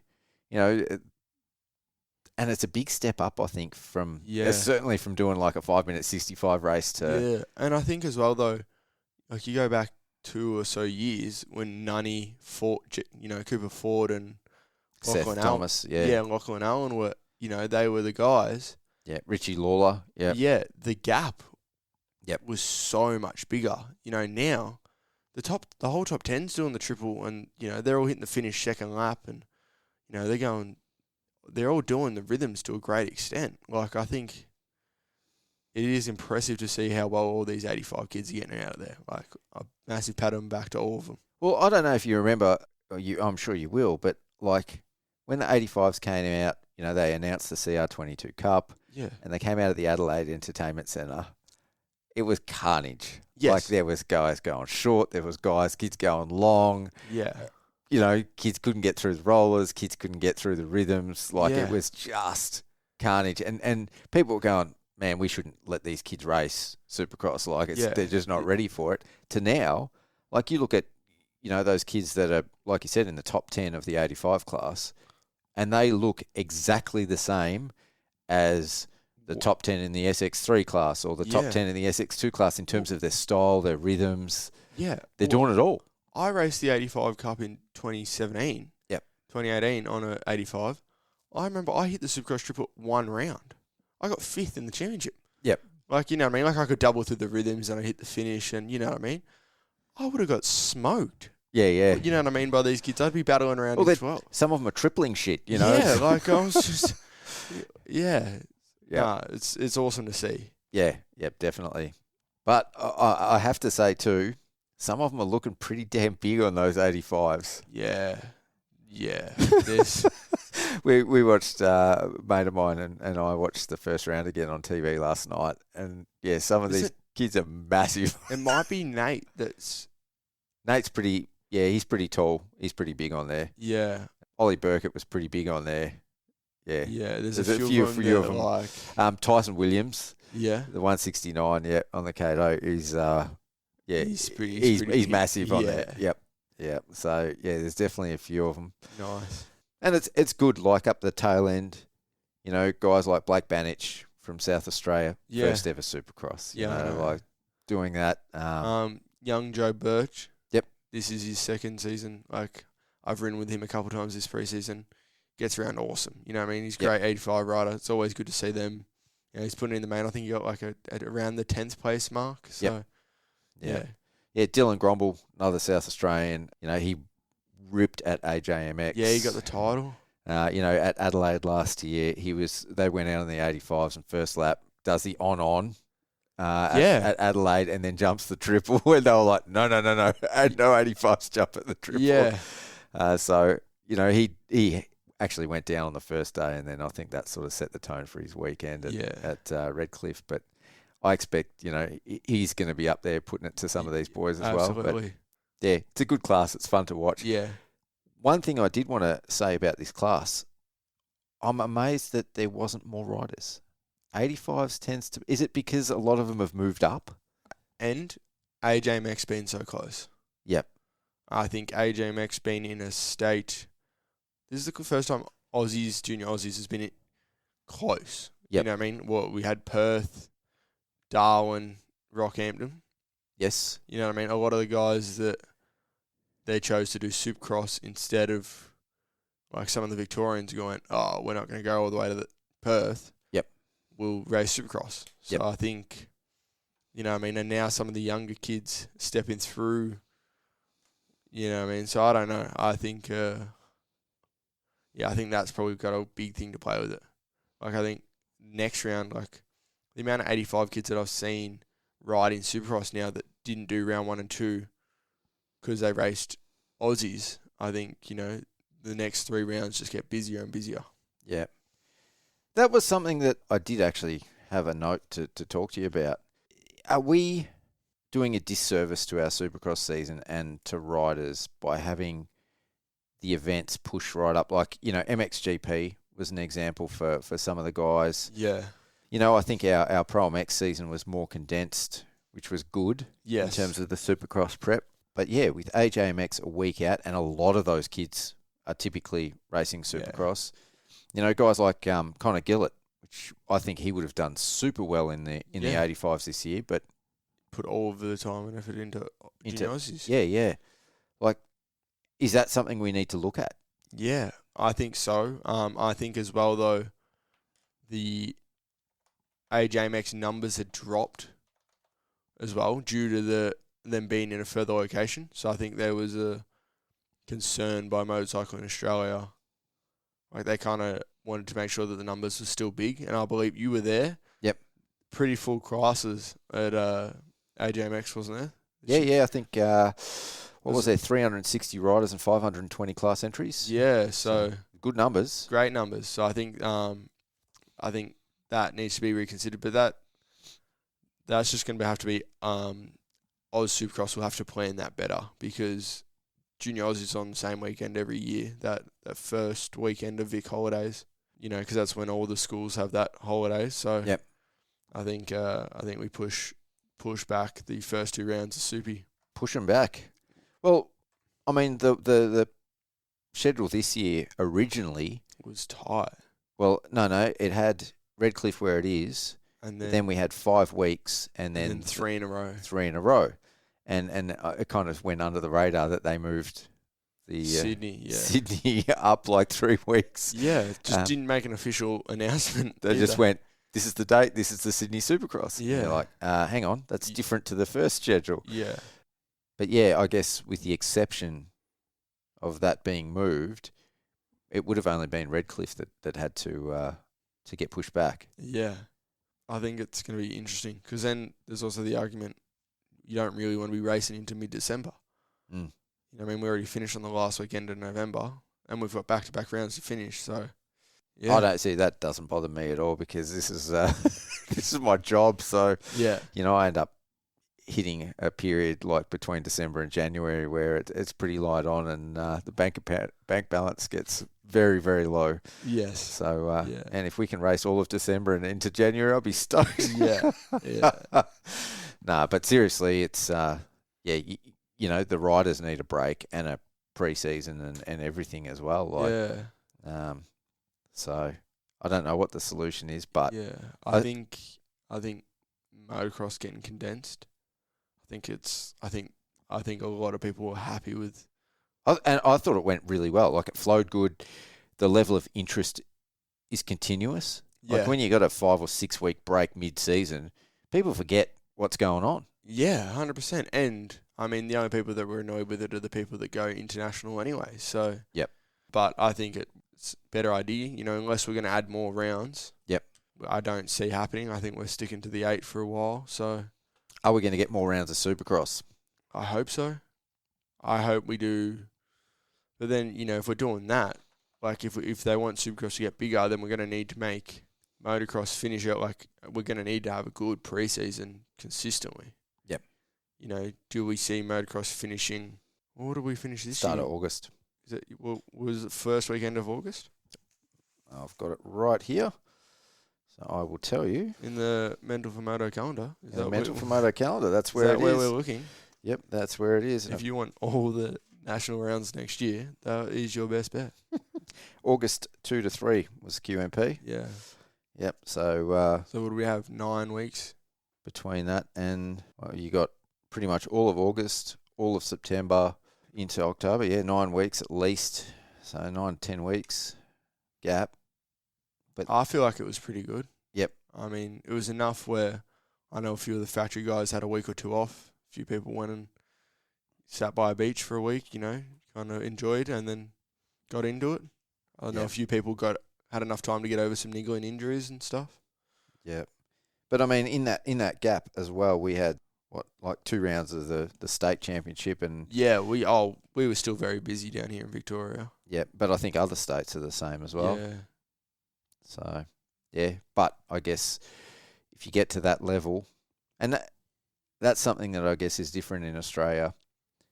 Like if you look at the premier riders in any other series, they don't race like a state series or a regional series or like a lot of our guys are racing all year round and racing everything. Yeah, but it's purely just to get gate drops. Like America, they have 24, no. 22 motos. Yeah. In outdoors. And then they had 11 rounds of Supercross. Yeah. And then the 29 races. Yeah. It's a lot. And then you add Motocross of Nations in that, so there's a lot of pro events. That's a lot. Yep. So hopefully, do you see us in a couple of years having 10 pro national rounds and 7 rounds of Supercross? Because that's not like we've only got to add 2 to each. Yep. And then all of a sudden we've got a 17-round national series. It's nearly a third it's nearly a third of the year, like the weekend. So I feel like that is a pretty good size racing series. Yeah, for sure. Guess the future will tell. Well, sport's there. Needs the money, needs the ride, as long as you guys keep turning it up. Yeah. We'll be there. I'll be there. All good. All right, that brings us to the end of this episode. If you like this episode of Between the Rounds, don't forget to give us a positive review on your preferred podcast platform. Make sure you subscribe to Mental for Moto and turn on your notifications so you don't miss the next episode. Massive thanks to you, Zane, for coming into the Moto Asylum to join me again to co-host, man. It's been a blast and it's been way too long. I got to drag you in here more often. Yeah, I know. Nah, it's been an absolute pleasure to be back in here. Yeah. It is very late at the time of recording. We're just about midnight here, so yeah, I've got to go. I've got work in the morning. So. You're working 2 jobs tomorrow. Yeah.